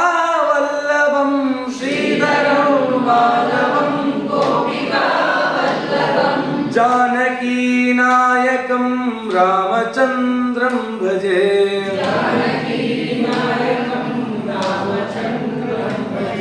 ಗರುಡ ಪುರಾಣದ ಪ್ರೇತಕಾಂಡದ 8ನೇ ಅಧ್ಯಾಯದ 17ನೇ ಶ್ಲೋಕ ಇದೆ. ಏನಕ್ಕೆ ದೇವರು ಈ ಶ್ಲೋಕವನ್ನು ಕೊಟ್ಟ ಅಂದ್ರೆ, ನಿಮ್ಗೆ ಏನು ಹೊರಳುತ್ತಿಲ್ವಾ ನಾಲ್ಗೆ, ಇದನ್ನು ಹೇಳು, ಈ ಶ್ಲೋಕವನ್ನು ಹೇಳು, ನಿನ್ನ ಪಾಪಗಳಿಂದ ನಾನು ಮುಕ್ತನನ್ನಾಗಿ ಮಾಡಿ ನಿನ್ನ ಉದ್ಧಾರ ಮಾಡ್ತೀನಿ. ಇಷ್ಟು ಹೇಳಕ್ಕಾಗಲ್ವಾ? ನಿನ್ನ ನಾಲಿಗೆಗೆ ಏನಾದ್ರು ಕಲ್ಲು ಜಡ್ದು ಬಿಟ್ಟಿದ್ದಾರೆ ಯಾರಾದ್ರು, ಅಥವಾ ಮುಳ್ಳು ಚುಚ್ಕೊಂಡಿದ್ಯಾ? ನಾರಾಯಣ ಎನ್ನ ಬಾರದೆ ನಿನ್ನ ನಾಲಿಗೆಗೆ ಮುಳ್ಳು ಮುರಿದಿಹುದೇ, ಕಲ್ಲು ಜಡಿದಿಹುದೇ, ನಾರಾಯಣ ಎನ್ನ ಬಾರದೆ. ಕಾಶಿಗೆ ಯಾಕಪ್ಪ ಹೋಗ್ತೀಯಾ? ಕಾಡಿಗೆ ಹೋಗಿ ಜಪ ಯಾಕೆ ಮಾಡ್ತೀಯಾ? ನಾರಾಯಣ ನಾಮಸ್ಮರಣೆ ಗೊತ್ತಿಲ್ದಿರೋನು ಕಾಶಿಗೆ ಹೋದ್ರೂ ಪ್ರಯೋಜನ ಇಲ್ಲ, ಕಾಡಿಗೆ ಹೋಗಿ ಅಡವಿ ಸೇರಿ ಅದು ತಪಸ್ ಮಾಡ್ತೀನಿ ಅಂದ್ರೂ ಪ್ರಯೋಜನ ಇಲ್ಲ. ಇದನ್ನು ಮೊದಲು ತಿಳಿಯುದು. ಕಮಲನಯನ ವಾಸುದೇವ ವಿಷ್ಣು ಧರಣೀಧರ ಅಚ್ಯುತ ಶಂಕರ್ ಶಂಖ ಚಕ್ರಪಾಣಿ. ಯಾರು ಪರಮಾತ್ಮನನ್ನ ಕಮಲನಯನ ವಾಸುದೇವ ವಿಷ್ಣು ಧರಣೀಧರ ಅಚ್ಯುತ ಶಂಖಚಕ್ರಪಾಣಿ ಶರಣಾಗತ ವತ್ಸಲ ಅಂತ ಯಾರು ಕರೀತಾರೋ ಪರಮಾತ್ಮ ಹೇಳ್ತಾನಂತೆ, ನಿಮ್ಮನ್ನ ಎತ್ಕೊಳ್ಳಿಕ್ಕೆ ಗಜೇಂದ್ರನನ್ನ ಹೇಗೆ ರಕ್ಷಣೆ ಮಾಡಿ ಉದ್ಧಾರ ಮಾಡ್ಲಿಕ್ಕೆ ಬಂದೆ, ನಿಮ್ಮನ್ನು ನೋಡ್ಲಿಕ್ಕೂ ಕೂಡ ಗರುಡವಾಹನನಾಗಿ ಬಂದು ನಾನು ನಿಮ್ಮನ್ನು ಉದ್ಧಾರ ಮಾಡ್ತೀನಿ. ಇಷ್ಟಾದ್ರೂ ನೀನು ಹರಿಸ್ಮರಣೆ ಮಾಡಲು ಮಾತು ಕೇಳೋದು ದುಷ್ಟ ಪಾಪಿಗೆ. ಇಷ್ಟೆಲ್ಲ ಹೇಳಿದ್ರು ನೀನೇನಾದ್ರು ಹೇಳೋ, ಬೇಕಾದ್ರೆ ದೇವರನ್ನ ಬೈತೀನಿ, ಆದ್ರೆ ಅವನು ಸ್ಮರಣೆ ಮಾಡ, ಬೈದಾಗ್ಲಾದ್ರೂ ನನ್ನ ಸ್ಮರಣೆ ಬರುತ್ತೆ, ಕಡೆ ಪಕ್ಷ ಬೈಯಿ ಅಂತ ದೇವರು. ಹಿರಣ್ಯಕಶಿಪುಗೆ ಯಾಕೆ ದೇವರು ಬಂದು ಉದ್ಧಾರ ಮಾಡ್ದ? ಅವನಿಂದ ಪರಮಾತ್ಮನಿಂದ ಮರಣ ಬರಬೇಕಲ್ಲ, ಅವರು ಪುಣ್ಯಜೀವಿಗಳು. ಯಾಕೆ ಅಂದ್ರೆ ದೇವರನ್ನ ಬೈಯೋನೆ ಬದಲಾದ್ರೂ ನೆನಪು ಮಾಡ್ಕೋತಿದ್ರು ಅಲ್ವಾ? ಒಟ್ಟಿನಲ್ಲಿ ದೇವರ ಸ್ಮರಣೆ ಬರ್ತಿತ್ತು. ಅದೂ ಇಲ್ಲದ ತಾಮಸಿ ಜನಗಳು ದೇವರನ್ನು ಸ್ಮರಣೆ ಮಾಡಲ್ಲ, ನಾನೇ ದೇವರು ಅಂತ ಹೇಳ್ತಾರೆ. ಇದರಿಂದ ಇಂಥ ಜೀವರನ್ನ ಹೇಗೆ ಉದ್ಧಾರ ಮಾಡಲಿ ಅಂತ ಸ್ವಾಮಿ ಕೇಳ್ತಾನೆ. ನಾನು ನಾನು ನಾನು ಅನ್ನೋನು ಎಲ್ಲಿ ಉದ್ಧಾರ ಮಾಡೋದು? ತನಗೆ ತಾನು ಉದ್ಧಾರ ಮಾಡ್ಕೊಳ್ಳೋಕೆ ಅವನಿಗೆ ಜ್ಞಾನವೇ ಗೊತ್ತಿಲ್ಲ. ಹೇಗೆ ಉದ್ಧಾರ ಮಾಡಬೇಕು? ಹರೇರ್ನಾಮ ಹರೇರ್ನಾಮ ಹರೇರ್ನಾಮೇವ ಕೈವಲಂ ಕಲವು ನಾಶ್ಚೈವ.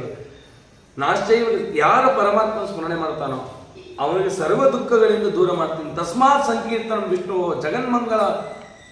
ಜಗನ್ಮಂಗಲ ಮಂಸಹಂ ಮಹಾತಾಮಪಿ ಪಕ್ಷೀಂದ್ರ ವಿಧಿ ಏಕಾಂತಿ ಕನ್ನಿಶಕೃತ. ಗರುಡ ಕೇಳಿಸ್ಕೋ, ಯಾರು ವಿಷ್ಣುನಾಮ ಸಂಕೀರ್ತನೆಯನ್ನು ಮಾಡ್ತಾರೆ ಅವನ ಶರೀರದಲ್ಲಿ ಗಂಗಾದಿ ನದಿಗಳು ಬಂದು ನೆಲೆಸುತ್ತೆ. ನಿಮ್ಗೆ ಮಾತೂರು ವಿಷ್ಣು ತೀರ್ಥ ಕಥೆ ಕೇಳಿರ್ತೀರ. ಮಾತೂರು ವಿಷ್ಣು ತೀರ್ಥರು ರುದ್ರಾಮ ಸಂಭೂತ, ಪೂರ್ವಾಶ್ರಮದಲ್ಲಿ ಜೈತೀರ್ಥಾಚಾರ ಆಗಿರೋ ಕಾಲಕ್ಕೆ ಸತ್ಯವರ ತೀರ್ಥರು ಅಂತ, ಸತ್ಯವರ ತೀರ್ಥರವ್ರನ್ನ ಏನೋ ದೂರ ಇಟ್ಟಿರ್ತಾರೆ ಇವ್ರನ್ನ, ವಿಷ್ಣು ತೀರ್ಥಾಚಾರನ, ಅಡವಿ ಆಚಾರನ. ಒಂದಿನ ಬೆಳಗ್ಗೆ ಪ್ರಾರ್ಥಕ ಕಾಲದಲ್ಲಿ ಗೆಜ್ಜೆ ಶಬ್ದ ಆಯಿತು. ಸತ್ಯವರ ತೀರ್ಥರು ಬಂದು ನೋಡಿದ್ರೆ ರಾಮದೇವರ ಪೂಜೆಗೆ ಗಂಗೆ ಬಂದು ಕಸ ಗುಡಿಸ್ತಾ ಇದ್ದಾರೆ, ಯಮುನೆ ಬಂದು ನೀರು ಹಾಕ್ತಾ ಇದ್ದಾರೆ, ಸರಸ್ವತಿ ದೇವಿ ರಂಗೋಲಿ ಇಡ್ತಾ ಇದ್ದಾರೆ, ರುದ್ರದೇವರು ತ್ರಿಶೂಲವನ್ನು ಹಿಡಿದು ಕೆಲಸ ಮಾಡ್ತಾ ಇದ್ದಾರೆ. ಆ ತ್ರಿಶೂಲ ಹಿಡಿದು ನಿಂತಂಥವ್ರು ಯಾರಪ್ಪ ಅಂತಂದ್ರೆ ವಿಷ್ಣು ತೀರ್ಥರು ಪೂರ್ವಾಶ್ರಮದಲ್ಲಿ. ಅದನ್ನು ಕಂಡೇ ಅವ್ರಿಗೆ ಆಶ್ರಮ ಕೊಟ್ಟಿದ್ದು ಅಂತ ನೋಡಿದ್ರ. ಅದಕ್ಕೆ ಭಜನೆ ಮಾಡುವಾಗ ಹೇಳ್ತೀವಲ್ಲ, ಎಲ್ಲಿ ಹರಿಕಥಾ ಪ್ರಸಂಗವೋ ಅಲ್ಲಿ ಗಂಗಾ ಯಮುನಾ ಗೋದಾ ಸಿಂಧು ಸರಸ್ವತಿ ಎಲ್ಲ ನದಿಗಳು ಬಂದು ಎಣೆಯಾಗಿ ನಿಲ್ಲುವು. ವ್ಯಾಸರಾಜರು ಪುರಂದರದಾಸರು ಯಾಯವಾರಕ್ಕೆ ಹೋಗಿದ್ರಂತೆ. ಪುರಂದರದಾಸರು ಯಾಯವಾರಕ್ಕೆ ಹೋಗಿದ್ದಾರೆ. ವ್ಯಾಸರಾಜರು ದಾರಿಯಲ್ಲಿ ಬಂದ್ರು, ಯಾರೋ ಅಂದ್ರಂತೆ, ಸ್ವಾಮಿ ಇದೇ ಪುರಂದರದಾಸರ ಮನೆ ಅನ್ನೋದು. ಪುರಂದರದಾಸರ ಮನೇನ ನೀವೆಲ್ಲ ಹೊರಡೆಯಿಂದ ಶಿಷ್ಯನ ಕಳಿಸ್ಬಿಟ್ಟು ತಾವು ಒಬ್ಬರೇ ಇದ್ದು ನೀವು ಹೋಗಿರಿ ನಾ ಬರ್ತೀನಿ ಅಂತ ಹೇಳಿ ಪುರಂದರದಾಸರ ಮನೆಗೆ ಪ್ರದಕ್ಷಿಣೆ ಹಾಕಿ ಅವ್ರ ಮನೆ ಮುಂದೆ ನಮಸ್ಕಾರ ಮಾಡ್ತಿದ್ರು. ಪುರಂದರದಾಸರು ಯಾವ್ಯಾವ ಮುಗಿಸ್ಕೊಂಡ್ ಬಂದ್ರು. ಅಯ್ಯೋ ನಮ್ಮ ಗುರುಗಳೇ ನಮ್ಮ ಮನೆ ಹತ್ರ ಇದ್ದಾರೆ ಅಂತ ತುಂಬ ಖುಷಿ ಆಯ್ತು. ದೀರ್ಘದಂಡ ನಮಸ್ಕಾರ ಮಾಡಿದ್ರು. ಏನ್ ಗುರುಗಳೇ ಇಲ್ಲಿದ್ದೀರಾ? ಇಲ್ಲ, ನಿಮ್ಮ ಮನೆ ಹತ್ರ ಬಂದೆ, ನಿಮ್ಮ ಮನೇಲಿ ಯಾವಾಗಲೂ ನಿಮ್ಮಿಂದ ಹರಿನಾಮ ಸಂಕೀರ್ತನೆ ಆಗುತ್ತಲ್ಲ, ಗಂಗಾದೇವಿ ಹೆಜ್ಜೆ ಇಡ್ತಿದ್ ಗೆಜ್ಜೆ ಸಫಲ ಆಯ್ತು, ಎಲ್ಲ ದೇವತೆಗಳು ನಿಮ್ಮನ್ನೇ ನೆನೆಸಿದ್ದಾರೆ, ಅದಕ್ಕೆ ನಿಮ್ಮ ಮನೆಗೆ ದೀರ್ಘದಂಡ ನಮಸ್ಕಾರ ಮಾಡಿದೆ ಅನ್ನೋದಂತೆ. ಪುರಂದರದಾಸಕ್ಕೆ ಆಶ್ಚರ್ಯ ಆಯ್ತು. ಆಗ ರಚನೆ ಮಾಡಿದ್ದು ಎಲ್ಲಿ ಹರಿಕಥಾ ಪ್ರಸಂಗವೋ ಗಂಗಾ ಯಮುನಾ ಗೋದಾ ಸಿಂಧು ಸರಸ್ವತಿ ಎಲ್ಲ ನದಿಗಳು ಬಂದು ಎಣೆಯಾಗಿ ನಿಲ್ಲುವವು, ವಲ್ಲಭ ಶ್ರೀ ಹರಿಮೆಚ್ಚುವನು. ಹಾಗಾಗಿ ಹರಿನಾಮ ಸ್ಮರಣೆ ಯಾರು ಮಾಡ್ತಾರೋ ಅವರಲ್ಲಿ ಗಂಗಾ ಸನ್ನಿಧಾನ ಅಂತ ಹೇಳ್ತಾ ಇದ್ದಾರೆ. ಜಾಹ್ನವಿ ತೀರ ಸಂಭೂತ ಮೃದಂ ಮೂರ್ಧ ಬಿಬಿರ್ತಯ ಸರ್ವ ಪಾಪ ವಿನಿರ್ಮು. ಎಲ್ಲ ಪಾಪವನ್ನು ಕಳ್ಕೊಳ್ಳಿಕ್ಕೆ ಗಂಗೆಗೆ ಹೋಗ್ಬೇಕು ಅಂತ ಹೇಳ್ತೀವಿ. ಗಂಗಾಂಬು ತುಳಸಿ ದಳಾನಿ ಏಕಾದಶಿ ವ್ರತಂ ಗೀತಾ ಗಂಗಾಂಬು ತುಳಸಿ ದಳಂ ವಿಷ್ಣು ಪಾದಾಂಬುನಾಮಾನಿ ಮರಣೆ ಮುಕ್ತದಾನಿ ಚ. ಏಕಾದಶಿ ವ್ರತ ಯಾರು ಮಾಡ್ತಾರೋ ಅವರಿಗೆ ಯಮದೇವರ ಭಯ ಬೇಡವಂತೆ. ಯಾರು ಏಕಾದಶಿ ವ್ರತ ಮಾಡ್ತಾರೋ ಯಮದೇವರು ಆಜ್ಞೆ ಮಾಡಿದಾರಂತೆ ಯಮದೂತರಿಗೆ, ಏಕಾದಶಿ ವ್ರತ ಮಾಡೋರ ಹತ್ರಕ್ಕೂ ನೀನು ಸುಳಿಬೇಡ, ನೀನು ಅವ್ರ ಹತ್ರಕ್ಕೆ ಹೋಗ್ಬೇಕು ಅಂದ್ರೆ ದೂರದಲ್ಲಿ ನಿಂತು ಅವ್ರಿಗೆ ನಮಸ್ಕಾರ ಮಾಡಿ ಬಂದ್ಬಿಡು ಅಂತ ಹೇಳಿದ್ದಾರೆ. ಯಮದೂತರು ಏಕಾದಶಿ ಮಾಡ್ತಕ್ಕಂಥ ಅವರ ಪಾದ ಸ್ಪರ್ಶ ಮಾಡಿ ಅಥವಾ ದೂರದಿಂದಲೇ ಅವ್ರ ಪಾದ ಧೂಳನ್ನು ಹಚ್ಕೊಂಡು ಬಂದ್ಬಿಡ್ತಾರಂತೆ ಭಯಕ್ಕೆ. ಅಂದ್ರೆ ಏಕಾದಶಿಗೆ ಎಂತ ಮಹತ್ವ. ಇಷ್ಟು ದಿನ ಎಲ್ಲ ಭಯ ಆಗ್ತಿತ್ತಲ್ಲ, ನೋಡಿದ್ರ ಏಕಾದಶಿ ಮಹತ್ವ ಹೇಗಿದೆ. ಯಾರು ಭಗವದ್ಗೀತೆಯನ್ನ ಪಾರಾಯಣ ಮಾಡ್ತಾರೆ ಅವರಿಗೆ ಯಮದೇವರ ಭಯ ಬೇಡವಂತೆ. ಯಮದೇವರು ಹೇಳಿದಾರಂತೆ, ಯಾರು ಗೀತವನ್ನು ಪಾರಾಯಣ ಮಾಡಿ ಏಕಾದಶಿ ವ್ರತವನ್ನು ಮಾಡ್ತಾರೋ ಯಮಲೋಕಕ್ಕೆ ಅವನ್ನ ಕರ್ಕೊಂಡ್ ಬರಬೇಡಿ ಅಂದ್ರೆ. ಗಂಗಾಂಬು ತುಳಸಿ ದಳಂ, ಗಂಗೆ ಪ್ರತಿನಿತ್ಯ ಗಂಗೆ ಸ್ಮರಣೆ ಮಾಡಬೇಕು. ಮರಣ ಕಾಲದಲ್ಲಿ ಅದಕ್ಕೆ ಹಿಂದೆ ಯಾರು ಗಂಗಾ ಕಾಶಿಗೋ ಅಥವಾ ಹರಿದ್ವಾರಕ್ಕೆ ಹೋದ್ರೆ ಗಂಗೆ ತರೋದು ಅಂತ. ಯಾಕೆ ಅಂದ್ರೆ ಮರಣ ಕಾಲದಲ್ಲಿ ಆ ಗಂಗೆಯನ್ನು ಬಾಯಿಗೆ ಹಾಕಬೇಕು, ಆ ಗಂಗೆ ಸ್ಮರಣೆ ಬರಬೇಕು.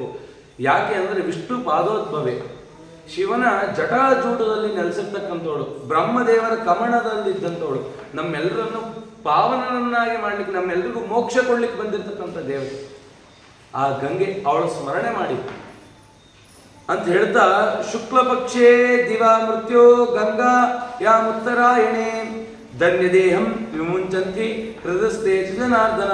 ಗಂಗೆಯಲ್ಲಿ ಯಾರು ತಿಲತರ್ಪಣವನ್ನು ಕೊಡ್ತಾರೆ ಅಥವಾ ಪಿಂಡದಾನವನ್ನು ಮಾಡ್ತಾರೆ, ಮಾಡಿದ್ರೆ ನರಕದಲ್ಲಿದ್ದಂಥ ಪಿತೃಗಳು ಸ್ವರ್ಗಕ್ಕೆ ಬರ್ತಾರಂತೆ. ಮಗ ಆದಂತ ಗಂಗೆಯಲ್ಲಿ ಏನಾದ್ರು ಶ್ರಾದ್ದ ಮಾಡಬೇಕು, ಸ್ವರ್ಗದಿಂದ ಅವರು ಮುಕ್ತಿಯನ್ನು ಹೊಂದುತ್ತಾರೆ ಅಂತಿದೆ. ಅಸ್ಥಿ ಸಂಚಯನ ಮಾಡಬೇಕು, ಮುಂದೆ ಎಲ್ಲ ಪ್ರಕರಣ ಬರುತ್ತೆ, ನಾಳೆ ನಾಡಿದ್ದು ನೋಡ್ತೀವಿ. ಅಸ್ಥಿ ಸಂಚಯನ ಮಾಡಬೇಕು. ಎಲ್ಲ ಅಸ್ಥಿ ಸಂಚಯನ ಮಾಡಬೇಕು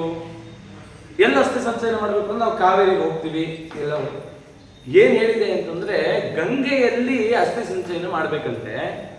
ಗಂಗೆಯಲ್ಲಿ ಏನಾದ್ರು ಅಸ್ಥಿ ಸಂಚಯನ ಮಾಡಿದ್ರೆ ಏನಪ್ಪ, ಗಂಗೆ ಎಷ್ಟು ವರ್ಷ ಹರಿತಾಳೋ ಅಷ್ಟು ವರ್ಷಗಳ ಕಾಲ ಸ್ವರ್ಗದಲ್ಲಿ ಇರ್ತಾಳೆ. ಗಂಗೆ ಯಾವತ್ತಾರು ಬತ್ತಿದ್ ಕೇಳಿದ್ದೀರಾ? ಕಾವೇರಿ ನದಿಲಿ ಬೇಕಾದ್ರೆ ನೀರಿಲ್ದಂಗೆ ಆಗ್ಬೋದು, ಗಂಗೆಗೆ ಆಗಲ್ಲ. ಅದು ಜೀವ ನದಿ. ಯಾಕೆ ಅಂತಂದ್ರೆ ಬೇಸಿಗೆ ಕಾಲದಲ್ಲಿ ಹಿಮ ಕರಗಿ ಬರುತ್ತೆ, ಮಳೆಗಾಲದಲ್ಲಂತೂ ಪ್ರವಾಹ. ಅಂತ ಗಂಗೆ ಯಾವತ್ತೂ ನಶಿಸೋಗಲ್ಲ. ಹಂಗೆ ಆ ಜೀವ ಸ್ವರ್ಗದಿಂದ ಯಾವತ್ತೂ ಮತ್ತೆ ಮೃತ್ಯು ಲೋಕಕ್ಕೆ ಬರಲ್ಲ, ಮುಕ್ತಿಯನ್ನು ಹೊಂದುತ್ತಾನೆ. ಅಯ್ಯೋ, ಆ ಗಂಗೆಗೆ ಹೋಗಿ ಹೇಗೆ ಹಾಕ್ಲಿಕ್ಕಾಗತ್ತೆ? ಅದಕ್ಕೆ ಅಸ್ಥಿ ಸಂಚಯನ ಮಾಡಬೇಕು ಅಂದ್ರೆ ಅದನ್ನು ಮಗನೇ ಮಾಡಬೇಕು ಅಂತ ವಿಧಿ ಹೇಳಿಲ್ಲ. ಆ ಅಸ್ಥಿಯನ್ನು ಬೇಕಾದ್ರೆ ಭಾಗ ಮಾಡಬಹುದು. ಅಂದ್ರೆ ಒಂದು ಭಾಗ ಪಂಚಗವ್ಯ ವಿಧಿಯಿಂದ ಮಾಡಿ ಕಾವೇರಿಗೆ ಹಾಕ್ರಿ. ಆ ಅಸ್ಥಿ ಯಾವತ್ತಿದ್ರೂ ಮೈಲಿಗೆನೆ. 10 ದಿನದಲ್ಲಿ ನಾನು ಕಾಶಿಗೆ ಹೋಗಿ ಬರ್ತೀನಿ ಅಂದ್ರೆ ಹೋಗಿ ಬರ್ಬೋದು, ಬೆಳಗ್ಗೆ ಫ್ಲೈಟ್ ಹತ್ತಿ ಮತ್ತೆ ಸಾಯಂಕಾಲ ಗರ್ಭಪುರಾಣ ಕೇಳಬಹುದು.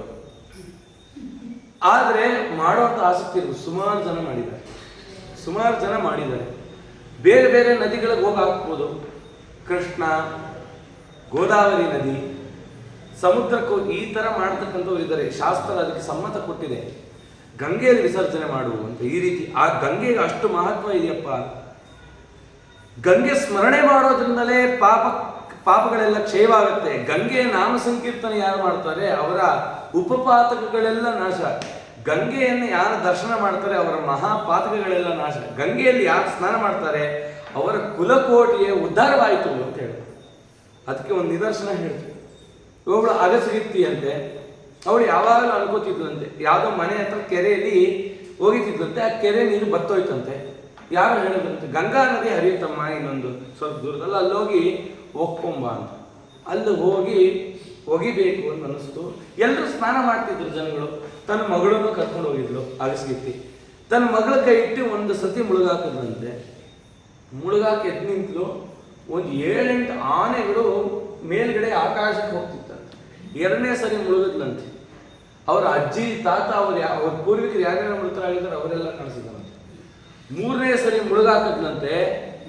ಅವಳ ದೇಹದಿಂದ ಎಲ್ಲ ಹೊಲಸು ದೂರ ಆಗೋದಂತೆ. ಪಕ್ಕದಲ್ಲೇ ಋಷಿ ಮುನಿಗಳೆಲ್ಲ ಇದ್ರು. ಅವರು ಎದ್ದು ನಿಂತ್ಕೊಂಡ್ಬಿಟ್ರಂತೆ. ಎದ್ದು ನಿಂತ್ಕೊಂಡು ಅವಳ ಕೈ ಮುಗಿದಂತೆ. ಇವಳಿಗೆ ಆಶ್ಚರ್ಯ ಆಯಿತು, ಇದೇನು ಋಷಿ ಮುನಿಗಳು ನನ್ನ ಹತ್ರ ಬರ್ತಿದ್ರು, ನಾನು ಅಂತ್ಯಜಳು, ನಾನು ದೂರದಲ್ಲಿ ಇರಬೇಕು. ಋಷಿಮುನಿಗಳು ನನ್ನ ನೋಡಿದ್ರೆ ಸ್ನಾನ ಮಾಡ್ತಾರೆ, ಅಂಥದ್ದವ್ರು ಬರ್ತಿದಾರಲ್ಲ, ಅವ್ರು ಮಾತಾಡ್ಸಿದ್ರಂತೆ, ನೀನು ಮುಳುಗಿದಾಗ 7-8 ಆನೆ ಹೋಯ್ತಲ್ಲ, ಯಾಕೆ ಗೊತ್ತಾ? ಗೊತ್ತಿಲ್ಲ. ನಿನ್ನ ಕೈನಲ್ಲಿ ಆನೆ ದಂತದಿಂದ ಮಾಡಿದಂಥ ಒಂದು ಬಳೆ ಇದೆ, ಅದು ಯಾವ ಆನೆ ದಂತದ್ದು, ಆ ದಂತದ ಆನೆ, ಆ ಕುಲವೇ ಮೋಕ್ಷಕ್ಕೆ ಹೋಯ್ತು ನೋಡಿ, ನೀನು ಗಂಗಾ ಸ್ನಾನ ಮಾಡಿದ್ವಿ. 2ನೇ ಸರಿ ಮುಳುಗದ್ದು ತನ್ನ ಪೂರ್ವಿಕರು ಯಾರ್ಯಾರು ಮೃತರಾಗಿದ್ರು ಅವರೆಲ್ಲ ಸ್ವರ್ಗಸ್ಥರಾದರು. 3ನೇ ಬಾರಿ ಮುಳುಗಿದಾಗ ತನ್ನ ಅಷ್ಟು ಪಾಪಗಳೆಲ್ಲ ಸುಟ್ಟು ಭಸ್ಮೀಭೂತ ಆಯಿತು. ಅಂದ್ರೆ ಗಂಗೆಗೆ ಎಂಥ ಪಾವಿತ್ರತೆ. ಭಾರತೀಯನಾದಂಥವನು, ಭಾರತೀಯ ಅಂತ ಹೇಳಿದ್ದೀವಿ, ಭಾರತೀಯನಾಗಿ ಹುಟ್ಟಿದಂಥವನು ಒಮ್ಮೆ ಆದ್ರೂ ಗಂಗಾ ಸ್ನಾನ ಮಾಡಬೇಕು. ಈ ಭಾರತದ ಋಣ ತೀರಿಸ್ಬೇಕು ಅಂದ್ರೆ ಒಮ್ಮೆ ಆದ್ರೂ ಗಂಗಾ ನೀರು ಕುಡಿಬೇಕು. ಅವನು ಯಾವ ಜಾತಿ ಆದ್ರೂ ಆಗಿದೆ. ಅಂಥ ಮಹತ್ವ ಗಂಗಕ್ಕಿದೆಯಪ್ಪ. ನಿಮ್ಗೆಲ್ಲ ಗೊತ್ತಿರ್ಬೋದು, ಬಿಸ್ಮಿಲ್ಲಾ ಖಾನ್ ಅಂತ ಶೈನಾಯಿ ಓದ್ತಾ ಇದ್ರಲ್ಲ, ಅವ್ರನ್ನ ಕೇಳಿದ್ರಂತೆ, ಬನ್ನಿ ಪಾಕಿಸ್ತಾನಕ್ಕೆ ಹೋಗೋಣ, ಈ ದೇಶ ವಿಭಜನೆ ಮಾಡಿ, ನಿಮ್ಗೆಲ್ಲ ಗೊತ್ತಿರುತ್ತೆ, ವಿಭಜನೆ ಮಾಡುವಾಗ ಬನ್ನಿ ಪಾಕಿಸ್ತಾನಕ್ಕೆ ಹೋಗೋಣ. ಪಾಕಿಸ್ತಾನಿಗೆ ಬರ್ತೀನಿ, ಆದರೆ ಕೆಲವಾರು ಕಾರಣಗಳಿದೆ, ನನಗೆ ಬೇಕಾದನ್ನು ಕೊಟ್ಟರೆ ಕೊಡ್ತೀನಿ, ನಿಮ್ಗೇನು ಬೇಕು ಹೇಳಿ, ಇದ್ರ ಅಪ್ಪ ನನಗೆ ದೊಡ್ಡ ಮನೆ ಕಟ್ಟಿಸ್ಕೊಡ್ತೀನಿ ಅಂತ. ಆಯ್ತು, ಮನೆ ಕಟ್ಟಿಸ್ತೀಯಾ, ಒಳ್ಳೆ ಪದಾರ್ಥಗಳೆಲ್ಲ ತಂದಿರ್ತೀಯ, ಸರಿ, ನನಗೆ 2 ಬೇಕಾಗಿದೆ ಇಂಪಾರ್ಟೆಂಟ್, ಅದನ್ನು ತಂದುಕೊಡ್ತೀಯ ಅಂತ ಕೇಳಿದ್ರು. ಏನದು ಅಂತಂದರೆ, ಪ್ರತಿದಿನ ಕಾಶಿ ವಿಶ್ವನಾಥನ ದರ್ಶನ, ಇನ್ನೊಂದು ಗಂಗೆ ಅಂತ ತಂದುಕೊಟ್ರೆ ನೀನು ಪಾಕಿಸ್ತಾನಕ್ಕೆ ನಾ ಬರ್ತೀನಿ ಅಂತ. ಒಬ್ಬ ಮುಸಲ್ಮಾನರಿಗೆ ಅಂಥ ಅಭಿಮಾನ ಇದೆ ಅಂತಂದ್ರೆ ನಾವು ಎಷ್ಟು ಗರ್ವ ಪಡಬೇಕ್ರಿ. ಅಂತ ಗಂಗೆ ವಿಷ್ಣು ಪಾದದಿಂದ ಉದ್ಭವಳಾದಂಥವಳು. ಅಂತ ಗಂಗೆಗೆ ಅಂತ ಮಹಾತ್ಮೆ ಇದೆ. ತಥಾ ಸಂಕಲ್ಪಯೇರನ್ನಂ ಸಗತ್ನಂ ಸಜ್ಞತಂ ಚ ಸಕಾಂಚನಂ ಸವತ್ಸ ದೇನ ಬೋಧೇಯ ಶ್ರೋತ್ರಿಯಾಯ ದ್ವಿಜಾಯತೆ. ಯಾರು ಅಂತದ ಗಂಗೆಯಲ್ಲಿ ಬ್ರಾಹ್ಮಣ ಸಂತರ್ಪಣೆಯನ್ನು ಮಾಡ್ತಾರೆ, ಸಾಲಿಗ್ರಾಮ ತುಳಸಿ ದಾನವನ್ನು ಮಾಡ್ತಾರೆ, ಗೋದಾನವನ್ನು ಮಾಡ್ತಾರೆ, ತಿಲದಾನ, ಇದನ್ನೆಲ್ಲ ಯಾರು ಮಾಡ್ತಾರೆ, ಅಂತ ಶ್ರೇಷ್ಠವಂತ ವ್ಯಕ್ತಿ ಜಗತ್ತಲ್ಲಿಲ್ಲ ಅಂತ ಗರುಡನಿಗೆ ಹೇಳ್ತಾ ಇದ್ದಾನೆ. ಅಂತೆ ಜನೋ ಯದಿದ್ದಾತಿ ಸ್ವಲಂಬ ಯದಿವಾ ಭವ. ಗರುಡ ಕೇಳಿಸ್ಕೊ, ಅಂತ್ಯಕಾಲದಲ್ಲಿ ಜನರು ಸ್ವಲ್ಪವಾಗಲಿ ಬಹಳವಾಗಲಿ ದಾನ ಮಾಡಬೇಕು. ಸ್ವಲ್ಪ ಮಾಡಿದ್ರು ಪುಣ್ಯ, ಬಹಳ ಮಾಡಿದ್ರು ಪುಣ್ಯ ಮಾಡಬೇಕು.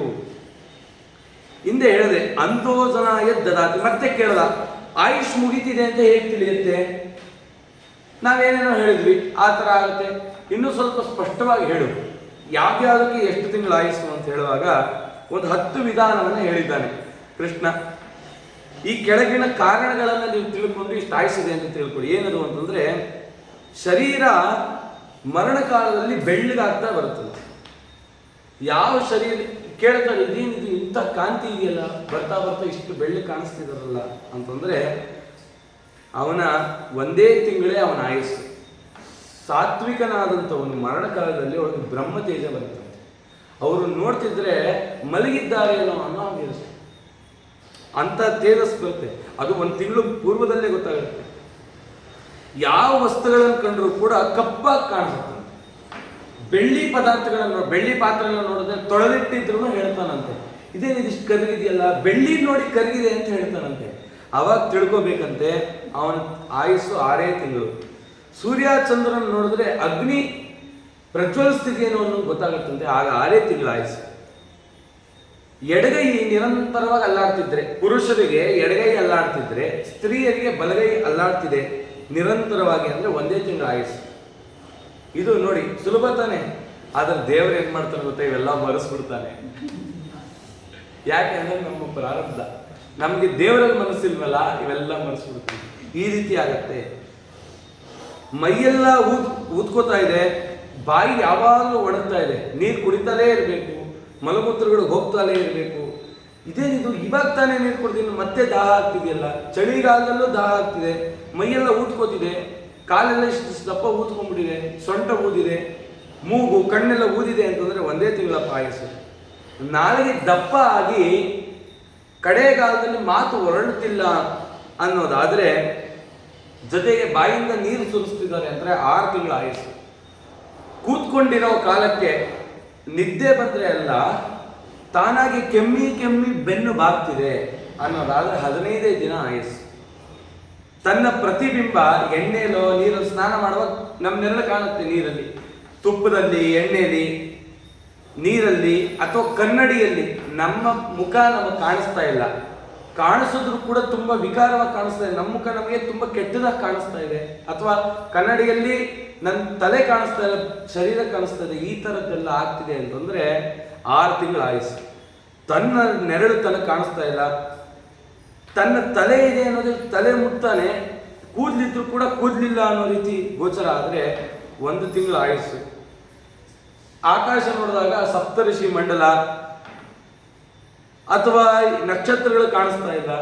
ಹುಣ್ಣಿಮೆಯಲ್ಲಿ ಚಂದ್ರ ಪ್ರಕಾಶಮಾನವಾಗಿದ್ರು ಚಂದ್ರ ಕಾಣಿಸ್ತಾ ಇಲ್ಲ. ಅಮಾವಾಸ್ಯ ದಿನ ನೋಡಿ ಚಂದ್ರ ಕಾಣಿಸ್ತಾ ಇದೆ ಅಂತ ಈ ರೀತಿ ಯಾರು ಹೇಳ್ತಾರೋ ಅವನಿಗೆ 6 ತಿಂಗಳ ಆಯುಸ್ಸು. ಹದ್ದು ಕಾಗೆ ಅವನನ್ನು ಸುತ್ತುವರೆದ್ರೆ 6 ತಿಂಗಳ ಆಯುಸ್ಸು. ಹದ್ದು ಕಾಗೆ ಪಾರಿವಾಳ ತನ್ನ ತಲೆ ಮೇಲೆ ಕೂತ್ಕೊಂಡ್ರೆ 1 ತಿಂಗಳ ಆಯುಸ್ಸು. ಇಷ್ಟೇ ಅಪ್ಪ, ಇದೇ ಮರಣದ ಸೂಚನೆ, ತಿಳ್ಕೊ ಅಂತ ಹೇಳಿ ಇನ್ನೂ ಸುಮಾರು ದುಸ್ವಪ್ನಗಳ ಬಗ್ಗೆ ಎಲ್ಲ ಹೇಳ್ತೀವಿ. ಈ ಥರ ಎಲ್ಲ ಸ್ವಪ್ನ ಆದರೆ ಮರಣ ಇದೆ. ಭೂಮಿಷ್ಟಂ ಪಿತರಂ ದೃಷ್ಟ ಅರ್ಧೋನ್ಮೀಲತಲೋಚನಂ ಪುತ್ರೈಸ್ತುಷ್ಟಾನ ಕರ್ತವ್ಯ ತದನ್ನೇ ಪೂರ್ವ ಸಂಚಿಕೆ. ತನ್ನ ಕಣ್ಣುಗಳನ್ನು ಬಿಟ್ಟು ಪುತ್ರನಾದಂಥವನು ತಂದೆ ನೋಡ್ತಾನೆ. ಯಾಕೆ ನಮ್ಮ ತಂದೆ ಹೀಗೆ ಆಡ್ತಿದ್ದಾನಲ್ಲ, ಯಾಕೆ ಅಂತಂದ್ರೆ ಮರಣ ಕಾಲದಲ್ಲಿ ಅವನಿಗೆ ಗೋಚರಿಸಿದ ಏನೇನು ಜೀವನದಲ್ಲಿ ಕಂಡ್ರಲ್ಲ ಅವೆಲ್ಲ ಕಾಣ್ತಾನೆ. ತಿಂದು ವಿಪರೀತ ಕಾರ ಅಂತ ಹೇಳ್ತಾನಂತೆ. ಇದೆಲ್ಲ ಅನುಭವಿಸಿದ್ರೆ ಗೊತ್ತಿರುತ್ತೆ, ಮನೇಲಿ ಆಗೇ ಆಗಿರುತ್ತೆ ಅಲ್ಲ. ಹೇಳ್ತಾರಂತೆ ಸಿಹಿಯಾಗಿರೋ ತಗೊಂಡು ಕೊಟ್ರೆ ಉಪ್ಪು ಜಾಸ್ತಿ ಅಂತಾರೆ. ನೀನು ಅದೇನೋ ಕೊಟ್ಟಲ್ಲ ಉಪ್ಪು, ಅದು ತಿಂದು ನೋಡು ನನಗೆ ಮೈಯೆಲ್ಲ ಆಗ್ತದೆ. ನಾ ಕೊಟ್ಟಿದ್ದು ಸಿಹಿ. ಬಂದವ್ರಿಗೆ ಹೇಳ್ತಾರಂತೆ, ನೋಡು ನಾ ಕಾಫಿ ಮಾಡಿಕೊಡು ಸಿಹಿಯಾಗಿ ಅಂತಂದ್ರೆ ಆ ಕಾಫಿಗೆ ಉಪ್ಪ ಕೊಟ್ಬಿಟ್ಲು ಅಂತ ಚಾಡಿ ಹೇಳ್ತಾರೆ. ಈ ರೀತಿ ಎಲ್ಲ ಆಗ್ತದೆ ಅಂದ್ರೆ 3 ತಿಂಗಳ ಆಯುಸ್ಸು ತಿಳ್ಕೊಂಡ್ಬಿಡು. ಯಾಕೆಂದ್ರೆ ಅಜ್ಞಾನ ಪ್ರಾರಂಭ. ಮರಣ ಕಾಲದಲ್ಲಿ ಅಜ್ಞಾನ ಯಾಕೆ ಬರ್ತಾ ಇದೆ? ಯಾಕೆ ಅಂದ್ರೆ ಗರ್ಭದಿಂದ ನಿನ್ನೆ ಬರುವಾಗ ಹೇಳದ್ನಲ್ಲ, ಏನು ಸಾಧನೆ ಮಾಡಲಿಲ್ವಲ್ಲ, ಅದಕ್ಕೆ ನಿಂಗೆ ಅಜ್ಞಾನ ಕೊಡ್ತೀನಿ ಎಂದು ದೇವರು. ಈ ರೀತಿ ಮಾರ್ಕಂಡೇಯ ಪುರಾಣ ಕೂಡ ಇದ್ರ ಬಗ್ಗೆ ಹೇಳ್ತಾ ಆತುರ ದಾನಗಳನ್ನು ಮಾಡೋದು. ಸತ್ಪುತ್ರನಾದಂಥವನು ತಂದೆಯ ವಿಚಾರವನ್ನು ತಿಳಿದು ತಂದೆನ ಕೇಳ್ತಾನಂತೆ, ಅಪ್ಪ ಈ ತರ ಆಗ್ತಿದೆ, ನಿನ್ನ ಆಸೆಗಳೇನು ಹೇಳು. ಅವನ ಆಸೆಗಳನ್ನು ತಿಳಿಸಿ ಇನ್ನಾದ್ರೂ ಧರ್ಮದಲ್ಲಿ ನೀನು ನಡಿ ಅಂತ ಮಗನಾದಂಥವನು ತಂದೆ ಕೇಳಿ ಧರ್ಮ ಮಾಡಿಸ್ತಾನಂತೆ. ಏನು ಮಾಡಿಸ್ತಾನೆ ಅಂತಂದ್ರೆ ತನ್ನ ಕೈಯಲ್ಲಿ ಎಷ್ಟು ಶಕ್ತಿ ಇದೆಯೋ ಅಷ್ಟು ದುಡ್ಡನ್ನು ಕೊಡ್ತಾನೋ, ದ್ರವ್ಯ ಏನೋ ಒಂದು ಕೊಟ್ಟು ಇದನ್ನು ಈ ಸತ್ಬ್ರಾಹ್ಮಣರಿಗೆ ದಾನ ಮಾಡು, ಗೋದಾನ ಮಾಡು. ನನ್ನ ಹತ್ರ ನೋಡು, ನಾನು ಹಾಕೊಂಡಿದ್ದು ಉಂಗುರ ಇದೆ, ನಿಮ್ಗೆಲ್ಲ ಮನೆ ಕಟ್ಕೊಟ್ಟಿದ್ದೀನಿ, ಎಲ್ಲ ಇದೆ. ಈ ಉಂಗುರವನ್ನು ಯಾರಾದ್ರೂ ಬ್ರಾಹ್ಮಣರು ದಾನ ಮಾಡಿದವ್ರು ಇದ್ದಾರೆ. ಮುತ್ತೈದೆಯಾಗಿ ಸತ್ತಿರ್ತಾರೆ, ಒಳ್ಳೆ ಆಭರಣಗಳೆಲ್ಲ ಹಾಕೊಂಡಿರ್ತಾರೆ, 50 ವರ್ಷ ಜೀವನ ಮಾಡಿರ್ತಾರೆ. ಆದರೂ ಹೇಳ್ತಾನೆ ಆ ಸೌದೋಗಿರುತ್ತೆ ಕಾಲುಂಗುರದ, ಅದನ್ನು ಕೂಡ ಬಿಚ್ಕೊ ಅಂತ ಹೇಳ್ತಾನೆ. 50 ವರ್ಷ ನನಗಾಗಿ ಜೀವ ತೆತ್ತದಲ್ಲ, ಕೃಷ್ಣಾರ್ಪಣ ಮಸ್ತು ಇದ್ದಾರೆ, ತುಂಬಾ ಕಮ್ಮಿ. ಆ ಮೂಗು ಬಟ್ಟು ಹೊಟ್ಟೋಗಿರುತ್ತೆ, ಅದನ್ನು ಕಿತ್ಕೊಂಡು ಅದ್ರ ಮೈ ತುಂಬಾ ಅರ್ಶನ ಹಾಕ್ತಿರ್ತಾರೆ. ಇಷ್ಟೇನಾ ನಿನ್ನ ವೈರಾಗ್ಯ ಅಂತ ಕಪಾಳ ಹೊಡಿತಾ ಇದೆ. ನಿನ್ನ ಹೆಂಡತಿಗಾಗಿ ಒಂದು ಮೂಗು ಬಟ್ಟು ಬಿಡಕ್ಕೆ ತಯಾರಿಲ್ದಿರೋನು ಇನ್ನೇನು ಪ್ರೀತಿ ತೋರಿಸ್ತೀನಿ ನೀನು ಅವಳಿಗೆ? ಇಷ್ಟು ದಿನ ಮಾಡಿದ್ದೆಲ್ಲ ನಾಟಕನ ಅಂತ ಪ್ರಶ್ನೆ ಕೇಳ್ತಾರೆ. ಎಚ್ಚೆತ್ಕೋ, ಏನು ಸಾಧ್ಯನೋ ಅದನ್ನ ದಾನ ಮಾಡು. ಅಷ್ಟಮಹಾದಾನಗಳಂತಿದೆಯಪ್ಪ. ತಿಲಾಲೋಹಂ ಹಿರಣ್ಯಂ ಚ ಕಾರ್ಪಸೋ ಲವಣಂ ತಥಾ ಸಪ್ತಧಾನ್ಯಂ ಕ್ಷಿತಿರ್ಗರ್ವ ಏಕೈಕ ಪಾವನಂ ಸ್ಮೃತಂ ಅಂತ್ಯಕಾಲೇ ಪ್ರದಾತವ್ಯಂ ಶೃಣು ತಸ್ಯಾಚ ಸತ್ಫಲಂ. ಅಂತ್ಯಕಾಲದಲ್ಲಿ ಅಷ್ಟಮಹಾದಾನಗಳು ಮಾಡಬೇಕು. ಎಳ್ಳು, ಲೋಹ, ಲೋಹ ಅಂತಂದರೆ ತಾಮ್ರ, ಹಿತ್ತಾಳೆ ದಾನಕ್ಕೆ ಶ್ರೇಷ್ಠವಾದದ್ದಲ್ಲ. ತಾಮ್ರ, ಬಂಗಾರ, ಬೆಳ್ಳಿ ಈ 3 ಪದಾರ್ಥವನ್ನು ದಾನ ಮಾಡು. ಚಿನ್ನ, ಹತ್ತಿಯನ್ನು ದಾನ ಮಾಡು, ಉಪ್ಪು ದಾನ ಮಾಡು, ಸಪ್ತ ಧಾನ್ಯಗಳನ್ನು ದಾನ ಮಾಡು, ಭೂದಾನ ಮಾಡು. ಭೂದಾನ ಮಾಡ್ಲಿಕ್ಕೆ ಆಗ್ತಿಲ್ವಾ? ಓ ಬ್ರಾಹ್ಮಣನ ಕರೆಸು, ಒಳ್ಳೆ ಗೋಪಿ ಚಂದನ, ಡೂಪ್ಲಿಕೇಟ್ ಅಲ್ಲ, ಒಳ್ಳೆ ಗೋಪಿ ಚಂದನ ಒಂದು ತಟ್ಟೆ ತುಂಬ ದಾನ ಮಾಡು. ಯಾರು ಸತ್ಯವಾದ ವೈಷ್ಣವ ಇದ್ದಾನೆ ಅವನು ಗೋಪಿ ಚಂದನ ನೋಡಿದ್ರೆ ಖುಷಿ ಪಡ್ತಾನೆ. ಹಾಗಾಗಿ ಆ ಬ್ರಾಹ್ಮಣನಿಗೆ ಆ ಗೋಪಿ ಚಂದನ ದಾನ ಮಾಡು. ಅವನು ಪ್ರತಿನಿತ್ಯ ತಾನೇ ತನ್ನ ದೇವ್ರ ಪೂಜೆಗೆ ಏನ್ ಬೇಕು ಅವನ್ನ ಕೇಳು. ನೀನು ದೇವ್ರ ಪೂಜೆಗೆ ಸಹಾಯಕವಾದಂತೆ ಯಾವ್ದಾದ್ರು ಪದಾರ್ಥ ಬೇಕಾ ಹೇಳು. ನನ್ನ ಯೋಗ್ಯತೆಗೆ ಎಷ್ಟಿದೆ ನಾನು ಕೊಡ್ತೀನಿ ಅಂತ ನೀನು ಕೊಡು. ಅದನ್ನು ಅವ್ನು ದೇವ್ರ ಪೂಜೆ ಮಾಡ್ತಾ ಅಂತ ಅನ್ಕೋ. ನೀನು 10 ತಲೆಮಾರಿಗೆ ಆ ಪೂಜೆ ಪುಣ್ಯ ಬರುತ್ತೆ. ಪ್ರತಿದಿನ ಆ ಬ್ರಾಹ್ಮಣ ಆ ಪದಾರ್ಥ ಇಟ್ಕೊಂಡು ಪೂಜೆ ಮಾಡಿದ್ರೆ ಆ ಪೂಜೆಯ 3 ಭಾಗ ಆಗುತ್ತಂತೆ. ಒಂದು ಅದು ಅವನ ಸಾಧನೆಗಂತೆ, ಇನ್ನೊಂದು ತನ್ನ ವೈಯಕ್ತಿಕ ಅವನೇನಾದ್ರು ಮಾಡ್ಬೋದು. ಆ ಪೂಜೆಯ ಮೂರು ಭಾಗ ಆಗಿ ಒಂದು ಭಾಗದ ಪುಣ್ಯ ನಿನಗೆ ಬರುತ್ತೆ ನೋಡು. ಹಾಗಾಗಿ ದೇವಾಲಯಕ್ಕೆ ಸದ್ಬ್ರಾಹ್ಮಣರಿಗೆ ಆ ದಾನವನ್ನು ಮಾಡು, ಅಷ್ಟಮಹಾದಾನವನ್ನು ಮಾಡಿ ಜೀವನದಿಂದ ಉದ್ಧಾರನಾಗುವಂತ ಈ ರೀತಿ ಹೇಳ್ತಾ ಸ್ವರ್ಣದಾನ ಮಾಡು. ಅದಕ್ಕೆಲ್ಲ ನಿಯಮ ಹೇಳಿದ್ದಾನೆ, ಯಾರ್ಯಾರು ಸ್ವರ್ಣದಾನ ಮಾಡಬೇಕು. ಸುವರ್ಣದಾನ ಪರಮ ಶ್ರೇಷ್ಠವಾದ ದಾನ ಅಂತ. ಸುವರ್ಣ ಹೇಗೆ ದಾನ ಮಾಡಬೇಕು ಅಂತಂದ್ರೆ 1,000 ರೂಪಾಯಿ ಆಗಿರುತ್ತೆ ಅಂತ. 1,000 ರೂಪಾಯಿ 10,000 ರೂಪಾಯಿ ಒಂದು ಗ್ರಾಮ್ ಕೊಟ್ಟು ಒಂದು 10,000 ರೂಪಾಯಿಗೆ ಒಂದು ಬಂಗಾರದ ಕಾಯಿನ್ ತಗೊಂಡ್ರೆ ಅದಕ್ಕೆ ದಕ್ಷಿಣ ಎಷ್ಟು ಇಡಬೇಕು ಅಂತಂದ್ರೆ 10,000ನೇ ಇಡಬೇಕು. ಅದಕ್ಕೆ ಸಮವಾದ ದಕ್ಷಿಣೆಯನ್ನಿಟ್ಟೇ ದಾನ ಮಾಡು ಅಂತ ಹೇಳಿದೆ. ಈ ರೀತಿ ಹೇಳಿ ಅದನ್ನು ಮಾಡು. ತುಂಬಾ ಉತ್ತಮವಾಗಿರತಕ್ಕಂಥ ಪಾವಿತ್ರತೆ ಅನ್ನೋದು ನಿನ್ನಲ್ಲಿ ಉಂಟಾಗುತ್ತೆ. ಕಾಂಚನ ಅಂದ್ರೆ ಸುವರ್ಣದಾನ ಬಹಳ ಉತ್ತಮವಾದದ್ದು. ಆಯುಧಗಳನ್ನು ದಾನ ಮಾಡಬೇಕು. ಹತ್ತಿ ದಾನ ಮಾಡು. ಆ ಹತ್ತಿ ಬ್ರಹ್ಮದೇವರ ಸೃಷ್ಟಿಯ ಪ್ರಕರಣದಲ್ಲಿ ಮೊದಲು ಭಾಗದ ಸೃಷ್ಟಿ ಮಾಡಿದಂಥ ಗಿಡ ಯಾವುದು ಅಂದ್ರೆ ಹತ್ತಿ ಗಿಡ. ಪರಮಾತ್ಮನನ್ನ ಸ್ತುತಿ ಮಾಡ್ತಾ ಕೇಳಿದ್ರಂತೆ, ಸ್ವಾಮಿ ನನ್ನ ಬ್ರಹ್ಮ ಅಂತ ಸೃಷ್ಟಿ ಮಾಡಿದ್ಯಾ, ಬ್ರಾಹ್ಮಣತ್ವಕ್ಕೆ ಕಾರಣೀಭೂತವಾದದ್ದು ಯಜ್ಞೋಪವೀತ.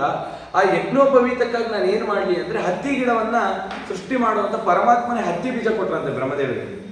ಬ್ರಹ್ಮದೇವರ ಹತ್ತಿ ಬೀಜವನ್ನು ನೆಟ್ಟಿ ಅದರಿಂದ ಹತ್ತಿಯನ್ನು ಉತ್ಪಾದನೆ ಮಾಡಿ ಹತ್ತಿಯನ್ನು 2 ಭಾಗ ಮಾಡೋದಂತೆ. ಒಂದು ತಮ್ಮ ಯಜ್ಞೋಪವೀತಕ್ಕೆ ಸೂತ್ರವನ್ನ ಮಾಡೋದಂತೆ, ಇನ್ನೊಂದು ಹತ್ತಿಯನ್ನ ಹೂಬತ್ತಿ ಮಾಡಿ ದೇವರಿಗೆ ದೀಪ ಹಚ್ಚದಂತೆ.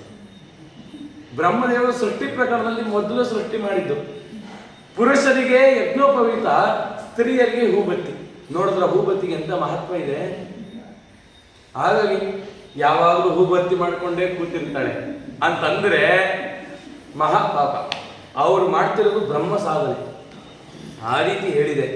ಆ ಹತ್ತಿ ದಾನವನ್ನು ಮಾಡಿ, ಭೂದಾನ ಪ್ರತ್ಯಾಮ್ನಾಯವಾಗಿ ಹಿರಣ್ಯ ದಾನವನ್ನು ಮಾಡಿ, ಇಲ್ಲಾಂದ್ರೆ ಗೋಪೀಚಂದನ ದಾನ ಮಾಡಿ, ಪಂಚಗೋದಾನಗಳು ಮಾಡಿ. ನಾನು ಅವತ್ತು ಹೇಳಿದೆ ಪಂಚಗೋದಾನ ಮಾಡಬೇಕು. ಪಾಪದೇನು ಅಂತ, ನಾವು ಮಾಡುವಂಥ ಪಾಪಗಳನ್ನು ನಾಶ ಆಗಲಿಕ್ಕೆ ಪಾಪದೇನು ಅಂತ ಒಂದು ಗೋದಾನ ಮಾಡು. ವೈತರಣಿದೇನು, 6ನೇ ತಿಂಗಳಲ್ಲಿ ಆ ವೈತರಣಿ ನದಿ ದಾಟಬೇಕಲ್ಲ ಅಂತ ಹೇಳಿ ಆ ವೈತರಣಿದೇನು ಅಂತ ದಾನ ಮಾಡು.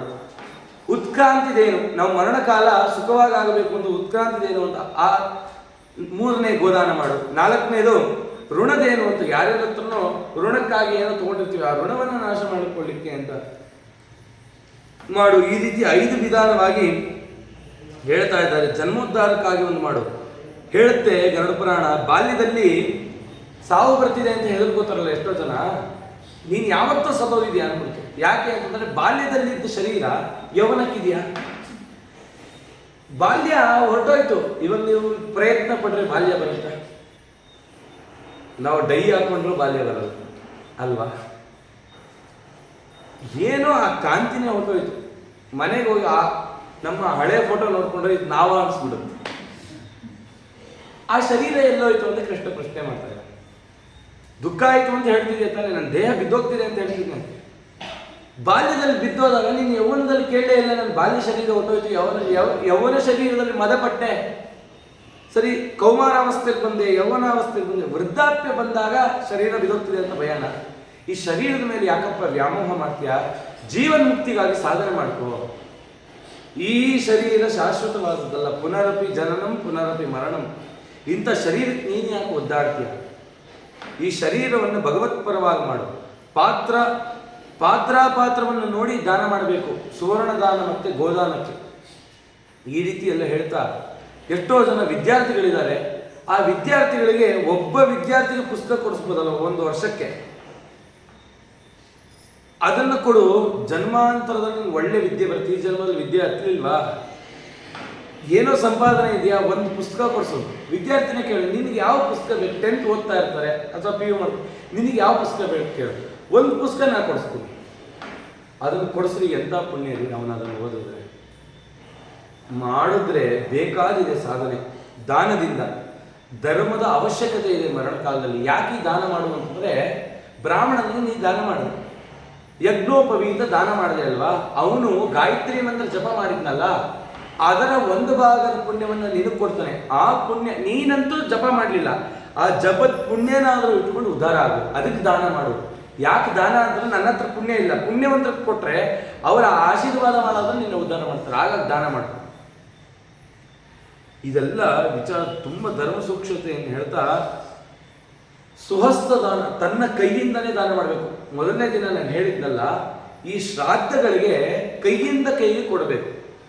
ತಟ್ಟೆಯಲ್ಲಿ ನೀವು ಇಟ್ಕೊಂಡ್ರು ಕೈಯಿಂದ ಎತ್ತೇ ಕೊಡಬೇಕು, ಬೇರೆದು ಯಾವುದಕ್ಕೂ ಕೈಯಿಂದ ಎತ್ಕೊಡೋಗಿಲ್ಲ, ಬೇರೆದಕ್ಕೆಲ್ಲ ಅವರೇ ಎತ್ಕೋಬೇಕು. ಶ್ರಾದ್ದಗಳಲ್ಲಿ ಪಿತೃಕಾಲದಲ್ಲಿ ಸ್ವಹಸ್ತದಿಂದಲೇ ಮಾಡುವುದು ಶ್ರೇಷ್ಠ ಅಂತ ಗರುಡ ಪುರಾಣ ಹೇಳ್ತಿದೆ. ಪ್ರೇತಘಟ್ಟ ಅಂತ ಬಂಗಾರದಿಂದ ಕೊಡ ಮಾಡಬೇಕಂತೆ. ಲಕ್ಷ್ಮೀನಾರಾಯಣ ಪ್ರತಿಮೆ ಇಡಬೇಕಂತೆ ಬಂಗಾರದ್ದು. ಎಡಗಡೆ ಬ್ರಹ್ಮದೇವರ ಸಂಬಂಧಪಟ್ಟಂತ ಒಂದು ಪ್ರತಿಮೆ, ಬಲಗಡೆಗೆ ರುದ್ರದೇವರನ್ನಿಟ್ಟು ಷೋಡಶೋಪಚಾರದಿಂದ ಪೂಜೆ ಮಾಡಿ ಬ್ರಾಹ್ಮಣ ದಂಪತಿಗಳನ್ನು ಕರೆದು ಯಾರು ಪ್ರೇತಘಟ್ಟ ದಾನ ಮಾಡ್ತಾನೆ ಅವನು ಮೋಕ್ಷವನ್ನು ಹೊಂದುತ್ತಾನೆ ಅಂತ ಈ ರೀತಿ ಹೇಳ್ತಾ, ದೇಹತ್ಯಾಗ ಮಾಡ್ತಕ್ಕಂಥ ಕಾಲದಲ್ಲಿ ಏನಾಗುತ್ತೆ ಅಂತ ಹೇಳ್ತಾ ಇದ್ದಾರೆ. ಒಂದು ವಿಚಾರವನ್ನು ಹೇಳ್ತಾ ಸಮಾಪ್ತಿ ಮಾಡೋಣ. ಕರ್ಮಯೋಗ ದ್ಯತಾ ದೇಹಿ ಮುಚಂತ್ಯತ್ಯಜಂ ವಪುಃ ತುಳಸಿ ಸನ್ನಿಧೌ ಕುರ್ಯಾನ್ ಮಂಡಲಂ ಗೋಮಯೇನತು. ಮರಣಕಾಲ ಹೇಗೆ ಬರುತ್ತೆ? ಹಾಸ್ಪಿಟಲಲ್ಲಿ ಇರ್ತಾರೆ, ಒದ್ದಾಡ್ತಿರ್ತಾರೆ. ಮರಣಕಾಲ ಸಮೀಪಿಸ್ತು, ICUಗೆ ಹಾಕ್ತೀನಿ ಅಂತ ಹೇಳ್ತಾರೆ. ಇವತ್ತೆಲ್ಲ ನಡೀತಿರೋದಿದೆ. ಅವರು ಸಾಯ್ತಾ ಇರ್ತಾರೆ ಒಳಗಡೆ, ಅವರನ್ನು ನೋಡ್ಕೊಳ್ಳೋನು ಸಾಯ್ತಿರ್ತಾನೆ. ಯಾಕೆ? ಮುಂಚೆ ಹಿಂದಿನ ಕಾಲದಲ್ಲಿ ನನ್ನ ಹಿರಿಯರು ಒಬ್ಬರು ಹೇಳಿದರು, ಡಾಕ್ಟ್ರ್ ಏನಾದ್ರು ಒಂದು ಔಷಧಿ ಬರ್ಕೊಟ್ರೆ ಕೇಳೋರಂತೆ, ಈ ಔಷಧಿ 300 ರೂಪಾಯಿ ಆಗುತ್ತಪ್ಪ, ನಿಮ್ಗೆ ಸಾಮರ್ಥ್ಯ ಇದೆ ತಗೊಳಕ್ಕೆ ಅಂತ ಕೇಳಿ ಬರೀತಿದ್ರಂತೆ. ಇವಾಗ ಬರೆದ್ಬಿಟ್ಟಿರ್ತಾರೆ, ನಾವು ಕೇಳಿದ್ರೆ 10,000 ಕೊಡಿ ಅಂತಾರೆ. ಎದೆ ಡಗ್ಗನ್ ಬಿಡುತ್ತೆ. ವೈದ್ಯನಾದವನು 1 ನಿಮಿಷ ಕೂಡ ಯೋಚನೆ ಮಾಡಲ್ಲ. ಈ ಜೀವಿ ಒದ್ದಾಡ್ತಿದ್ದಾನೆ, ನಾನು ಇದು ಬರೆದ್ರೆ ಅವನು ತಗೊಳ್ತಾನೆ ಇಲ್ಲೋ ಯೋಗ್ಯತೆಯನ್ನು ನೋಡಲ್ಲ, ಕಣ್ಣು ಮುಚ್ಚಿ ಬರೀತಾರೆ, ಅವನು ಒದ್ದಾಡ್ತಾನೆ. ಯಾಕಂದ್ರೆ ವೈದ್ಯರ ಮೇಲೆ ವಿಶ್ವಾಸ, ಯಾಕಂದ್ರೆ ಭಯ, ಅವರನ್ನು ಪ್ರತಿಭಟಿಸ್ಲಿಕ್ಕೆ ಆಗಲ್ಲ, ಅವ್ರು ಏನು ಹೇಳಿದ್ರು ಮಾಡ್ತಾರೆ. ಇಂಥ ಭಯಾನಕ ಸ್ಥಿತಿ ನಮ್ಮದಾಗಿದೆ. 2-3 ಲಕ್ಷ ಖರ್ಚು ಮಾಡ್ತಾರೆ. 2-3 ಲಕ್ಷ ಖರ್ಚಾದ್ರೆ ಪರವಾಗಿಲ್ಲ. ನಮ್ಮ ಆತ್ಮೀಯರೊಬ್ಬರು 60 ಲಕ್ಷ ಖರ್ಚು ಮಾಡಿದ್ದಾರೆ. ಅದೇನೋ ಹಾರ್ಟಲ್ಲಿ ಪ್ರಾಬ್ಲಮ್ ಆಗಿದೆ ಅಂತ 2 ತಿಂಗಳು ICUಲಿ ಇಟ್ಟಿದ್ರಲ್ಲ. 60 ಲಕ್ಷ ನಮ್ದಾಗಿದೆ, ಜೀವ ಹೋದರೂ ಪರವಾಗಿಲ್ಲಪ್ಪ, ಬೇಕಾದ್ರೆ ಬೀದಿನ ಮಲಗೋಣ ಅಂತ ಹೇಳ್ತೀವಿ. ಎಲ್ಲಿಂದ ತರಲಿಕ್ಕೆ ಸಾಧ್ಯ ರೀ? ಇಂಥ ಹಗಲುದರೋಡೆ ನಡೀತೀವಿ. ನಮ್ಮ ವೈದ್ಯಕೀಯ ಪ್ರಪಂಚದಲ್ಲಿ ಇದೊಂದು ತುಂಬ ದುಃಖ. ಹಾಗಾಗಿ ಮರಣಕಾಲದಲ್ಲಿ ನಿಮ್ಮ ಮನೆಯಲ್ಲಿದ್ರೇ ತುಂಬ ಶ್ರೇಷ್ಠ. ನಾವೇನು ಮಾಡ್ಬಿಡ್ತೀವಿ, ಭಯ ಆಗ್ಬಿಡ್ತೀವಿ, ಬನ್ನಿ ಹಾಸ್ಪಿಟ್ಲಿಗೆ ಹೋಗೋಣ ಅಂತ ಹೇಳ್ತೀವಿ. ಈ ಥರದ್ದೆಲ್ಲ ಆಗುತ್ತೆ. ಮರಣಕಾಲದಲ್ಲಿ ತುಳಸಿ ಗಿಡದ ಹತ್ರ ಮಲಗಿಸ್ಬೇಕಂತೆ. ತುಳಸಿ ಗಿಡವನ್ನು ಇಟ್ಟು ತುಳಸಿ ಗಿಡದ ಕೆಳಗಡೆ ದರ್ಬೆಯನ್ನು ಹಾಸಿ ಒಂದು ಮಂಡಲ ಮಾಡಿ ದಕ್ಷಿಣಕ್ಕೆ ತಲೆಯನ್ನು ಹಾಕಿ, ಅದಕ್ಕೆ ಪ್ರತಿದಿನ ನಾವು ಯಾವ ದಿಕ್ಕಿಗೆ ಮಲಗಬೇಕು ಅಂತಂದರೆ, ಒಂದು ದಕ್ಷಿಣಕ್ಕೆ ಇಲ್ಲ ಪೂರ್ವಕ್ಕೆ ತಲೆ ಹಾಕಿ ಮಲಗಬೇಕು. ಉತ್ತರಕ್ಕೆ ತಲೆ ಹಾಕಿ ಮಲಗಿದ್ರೆ ನದಿಗಳೆಲ್ಲ ಉತ್ತರಾಭಿಮುಖವಾಗಿ ಹೆಚ್ಚಾಗಿ ಹರಿಯೋದು. ಹಾಗಾಗಿ ನಮ್ಮ ಪಾದದಿಂದ ಎಲ್ಲ ರಕ್ತ ಸಂಚಲನ ಮೆದುಳಿಗೆ ಬಂದು ಅವನು ಬುದ್ಧಿಮಾಂದ್ಯನಾಗ್ತಾನೆ. ಯಾರು ಉತ್ತರಕ್ಕೆ ಮಲಗ್ತಾರೋ ಅವನು ಬುದ್ಧಿ ಶುದ್ಧವಾಗಿರಲ್ಲ, ಬರೀ ದುಷ್ಟ ಬುದ್ಧಿ ಮಾಡ್ತಾನೆ. ಇಲ್ಲ ಅಂತಂದ್ರೆ ಅವನು ಬುದ್ಧಿನೇ ನೆಟ್ಟಿಗಿರಲ್ಲ. ಅದಕ್ಕೆ ಉತ್ತರಕ್ಕೆ ಮಲಗಬಾರ್ದು. ಪಶ್ಚಿಮಕ್ಕೆ ತಲೆ ಹಾಕಿದ್ರೆ ಪೂರ್ವ ಬೆಳಗ್ಗೆ ಸೂರ್ಯೋದಯ ಕಾಲಕ್ಕೆ ಕಾಲು ತೋರಿಸಿದಾಗ ಆಗುತ್ತೆ. ಹಾಗಾಗಿ ಸೂರ್ಯನಿಗೆ ಬಹಳ ಗೌರವ ಕೊಡಬೇಕು. ಹಾಗಾಗಿ ಪೂರ್ವಕ್ಕೆ ತಲೆ ಹಾಕಿ ಇಲ್ಲ ದಕ್ಷಿಣಕ್ಕೆ ತಲೆ ಹಾಕಿ ಅಂತ ಹೇಳ್ತಾ ಇದೆ. ದೇಹತ್ಯಾಗ ಕಾಲ ಹತ್ತಿರ ಬರ್ತಿದೆ ಅಂತ ಹೇಳುವಾಗ ಅವನ್ನ ಹಾಸಿಗೆಯಿಂದ ಹಾಸಿಗೆ ಮೇಲೆ ಸಾಯಬಾರದು. ಹಾಸಿಗೆ ಮೇಲೆ ಸಾಯೋದೇ ಒಂದು ನರಕ ಅಂತ. ಯಾಕೆ ಅಂದ್ರೆ ಹಾಸಿಗೆನ ಯಾರು ಒಗಿತಾರ? ಇವಾಗೆಲ್ಲ ಅದೇನೋ ನಾರಿನ ಹಾಸಿಗೆ, ಅದನ್ನ ಹಾಸಿಗೆ ಅಂತ ಕರೀಲಿಕ್ಕೆ ಸಾಧ್ಯ ಇಲ್ಲ. ಹತ್ತಿಯಲ್ಲಿ ಮಾಡಿದ್ದೇ ಹಾಸಿಗೆ. ಹತ್ತಿಯಿಂದ ಬ್ರಹ್ಮದೇವರೇ ನಿದ್ದೆಯನ್ನು ಕೊಡ್ತಕ್ಕಂಥವ್ರು, ಪ್ರಾಜ್ಞಾನಾಮಕ ಪರಮಾತ್ಮ ತೋರಿಸೋರೇ ಅವರು. ಅದಕ್ಕೆ ಅದರಿಂದ ಹಾಸಿಗೆ ಮಾಡಬೇಕು. ಆದರೆ ಆ ಹಾಸಿಗೆಯಲ್ಲಿ ಶನಿದೇವರ ಸನ್ನಿಧಾನ. ಎಷ್ಟೊತ್ತರೆಗೂ ನೀವು ಹಾಸಿಗೆಯಲ್ಲಿ ಮಲಗಿರ್ತೀರೋ ಅಷ್ಟು ಕಾಲ ಶನಿ ನಿಮ್ಮ ಜೊತೆಗೆ ಇರ್ತಾನೆ. ಅವನು ಕೊಟ್ಟಿದ್ದಾನೆ ಒಂದು ಪೀರಿಯಡ್, ಅಷ್ಟರಲ್ಲಿ ನಿದ್ರೆ ನೋ ಪ್ರಾಬ್ಲಮ್. ಸೂರ್ಯ ಉದಯಿಸಿದ ಮೇಲೂ ನಾವು ಹಾಸಿಗೆ ಮೇಲೆ ಇದ್ದೀವಿ ಅಂತಂದ್ರೆ ಆ ಶನಿ ಹೇಳ್ತಾನೆ, ನೀನ್ ನನ್ನ ಮೇಲೆ ಮಲ್ಕೊಂಡು ನಾನು ನಿನ್ನ ಮೇಲೆ ಮಲಗ್ತೀನಿ ಅಂತ. ಹಾಗಾಗಿ ಬೆಳಗ್ಗೆ ಏಳಬೇಕು ಅಂತ ಈ ರೀತಿ ತಿಳಿದು ಆ ಮರಣ ಸಮೀಪ ಜಾಗದಲ್ಲೆಲ್ಲ ಎಳ್ಳನ್ನು ಹಾಕಬೇಕು. ತಿಲಾಂಶ್ಚೈವ ವಿಕಿರಿಯಾತ ದರ್ಭಾಂಶ್ಚೈವ ವಿನಿಕ್ಷಿಪೇತ್. ದರ್ಬೆಯ ಒಂದು ಚಾಪೆ ಇದ್ರೆ ಅದನ್ನೇ ಇಡಬೇಕು. ಮನೆಯಲ್ಲಿ ಸಾಲಿಗ್ರಾಮಗಳು ಇರತಕ್ಕಂಥ ಸ್ಥಳ, ಮನೆಗಿಂತ ದೊಡ್ಡ ಕ್ಷೇತ್ರ ಇಲ್ಲ. ಆ ತಾನು ಉಪಾಸನೆ ಮಾಡಿದಂಥ ಆ ಸಾಲಿಗ್ರಾಮದ ಸ್ಥಳದಲ್ಲೇ ತಾನು ಮಲಗುವುದು ಉಚಿತ. ಆ ಮರಣಕಾಲದಲ್ಲಿ ಮನೆಯಲ್ಲಿ ಯಾವಾಗಲೂ ಕೂಡ ಗೋಮಯ ಅನ್ನೋದು ಇರಬೇಕು. ಬ್ರಾಹ್ಮಣರ ಮನೆಯಲ್ಲಿ ಗೋಮಯ ಇಲ್ಲ ಅಂದರೆ ಆ ಮನೆ ಬ್ರಾಹ್ಮಣರ ಮನೆ ಅಲ್ಲ ಅಂತ ಹೇಳಿದೆ ಶಾಸ್ತ್ರ. ನಮ್ಮ ಮನೆ ಎಷ್ಟು ಜನರ ಮನೆಯಲ್ಲಿದೆ ಹೋಗಿ ನೋಡೋಣ ಅಲ್ವಾ. ಗೋಮಯ ಇರಬೇಕು. ಗೋಮಯ ಎಲ್ಲಿಂದ ತರೋದು? ಬೆರಣಿ ಸಿಗುತ್ತಲ್ವಾ, ಬೆರಣಿ ಇಟ್ಕೊಳ್ಳಿ. ಗೋಮ ಹಚ್ಚುವಾಗ ಬೆರಣಿನೇ ಒಂಚೂರು ಪುಡಿ ಮಾಡಿ ಗೋಮ ಹಚ್ಚಿ. ಗೋಮಯ ಇಲ್ಲದೆ ಬ್ರಾಹ್ಮಣ ಯಾವ ಕೆಲಸನೂ ಮಾಡಬೇಕು. ಆ ರೀತಿ ಗೋಮಯದ ಮಂಡಲವನ್ನು ಮಾಡಬೇಕು. ಗೋಮಯದ ಮಂಡಲವನ್ನು ಮಾಡಬೇಕು. ಗೋಮೂತ್ರ ಇರಬೇಕು. ಆ ಸಾಲಿಗ್ರಾಮ ತೀರ್ಥ ಇರಬೇಕು. ತುಳಸಿ, ಗೋಮಯ, ಸಾಲಿಗ್ರಾಮ ಸರ್ವಶ್ರೇಷ್ಠವಾದದ್ದಪ್ಪ. ಸಂಸಾರ ತಾಪತ್ರಯಗಳನ್ನು ಕಳೆಯುತ್ತೆ. ಯಾಕೆ ತುಳಸಿ ಗಿಡದ ಕೆಳಗಡೆ ಮಲಗಿಸು ಅಂತ ಹೇಳ್ತಾರೆ ಆ ಮರಣ ಸಮೀಪಿಸಿದವರಿಗೆ ಅಂತಂದ್ರೆ, ಆ ತುಳಸಿ ಗಿಡದ ನೆರಳು ಅವರ ಮೇಲೆ ಬಿದ್ದರೆ ಅವರು ಮುಕ್ತಿಯನ್ನು ಹೊಂದುತ್ತಾರೆ ಅಂತ ಈ ರೀತಿಯಲ್ಲಾಗುತ್ತೆ. ಮರಣ ಎಲ್ಲ ಯಾವ ರೀತಿ ಬರುತ್ತೆ ಅಂತ ನಾನು ಹೇಳಿದ್ದೀನಿ. ಆ ಎಳ್ಳು ದರ್ಭೆಗಳ ಮಹತ್ವವನ್ನು ಹೇಳ್ತಾ ಆ ಮಂಡಲವನ್ನು ಮಾಡಬೇಕು. ಮಂಡಲ ಅನ್ನೋದಿದೆಯಲ್ವಾ, ನಮ್ಮಲ್ಲಿ ಯಾವ ಕಾರ್ಯವೂ ಮಂಡಲವಿಲ್ಲದಾಗ ಮಾಡಬಾರ್ದು. ಪ್ರತಿ ಮರಣ ಅನ್ನೋದು ಒಂದು ಯಜ್ಞ ಅಂತ. ಈ ಶರೀರವನ್ನು ಪರಮಾತ್ಮಗೆ ಅರ್ಪಣೆ ಮಾಡ್ತಾ ಇದ್ದೀವಿ. ಒಂದು ಹವಿಸ್ಸಿನಂತೆ ಒಂದು ಸಮಿತ್ತಿದೆ, ಅರಳಿ ಕಡ್ಡಿ, ಅದನ್ನು ಹೋಮಕ್ಕೆ ಹಾಕ್ತೀವಲ್ಲ, ಈ ಶರೀರವೇ ಒಂದು ತುಳಸಿ ಕಾಷ್ಟ ಅಂತ ಮಗನಾದಂಥವನು ಇದನ್ನು ಸಮರ್ಪಣೆ ಮಾಡೋಕ್ಕಿಂತ ಪೂರ್ವದಲ್ಲಿ ಇದೊಂದು ಸಮಿತ್ತನ್ನು ನೀನು ಕೃಷ್ಣಾರ್ಪಣ ಅಂತ ಹೇಳ್ತಿದ್ದೀನಿ ಅಂತ ಅನುಸಂಧಾನ ಮಾಡಬೇಕು. ಹಾಗಾಗಿ ಈ ರೀತಿ ಹೇಳ್ತಾ ಮಂಡಲವನ್ನು ಮಾಡಬೇಕು. ಯಾವ್ಯಾವ ಮಂಡಲ ಯಾರ್ಯಾರಿಗೆ ಅಂತಿದೆ. ಯಾವ್ಯಾವ ಮಂಡಲ ಯಾರಿಗೆ ಅಂತಂದರೆ, ಬ್ರಾಹ್ಮಣನಾದವನು ಚತುರಸ್ರ ಮಂಡಲವೇ ಮಾಡಬೇಕು. ದೇವರ ಪೂಜೆಗೆ ನೈವೇದ್ಯ ಮಾಡ್ತೀವಿ, ನೀರು ಚುಮುಕ್ಸ್ಬಿಟ್ಟು ಅದರ ಮೇಲೆ ತಟ್ಟೆ ಇಟ್ಟು ನೈವೇದ್ಯ ಮಾಡೋದಲ್ಲ. ಚೌಕ ಮಂಡಲವೇ ಮಾಡಬೇಕು. ಸ್ಕ್ವೇರ್ ರೀತಿಯಲ್ಲೇ ಮಂಡಲ ಮಾಡಬೇಕು ಬ್ರಾಹ್ಮಣ. ಕ್ಷತ್ರಿಯ ಯಾವ ರೀತಿ ಮಾಡಬೇಕು?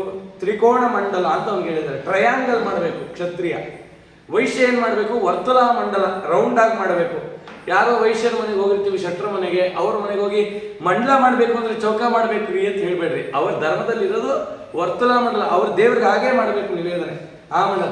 ಶೂದ್ರನಾದವನು ಏನು ಮಾಡಬೇಕು? ಬರೀ ನೀರು ಚುಮುಕ್ಸಿ ಅದ್ರ ಮೇಲೆ ಇಟ್ಟೇಬೇಕು.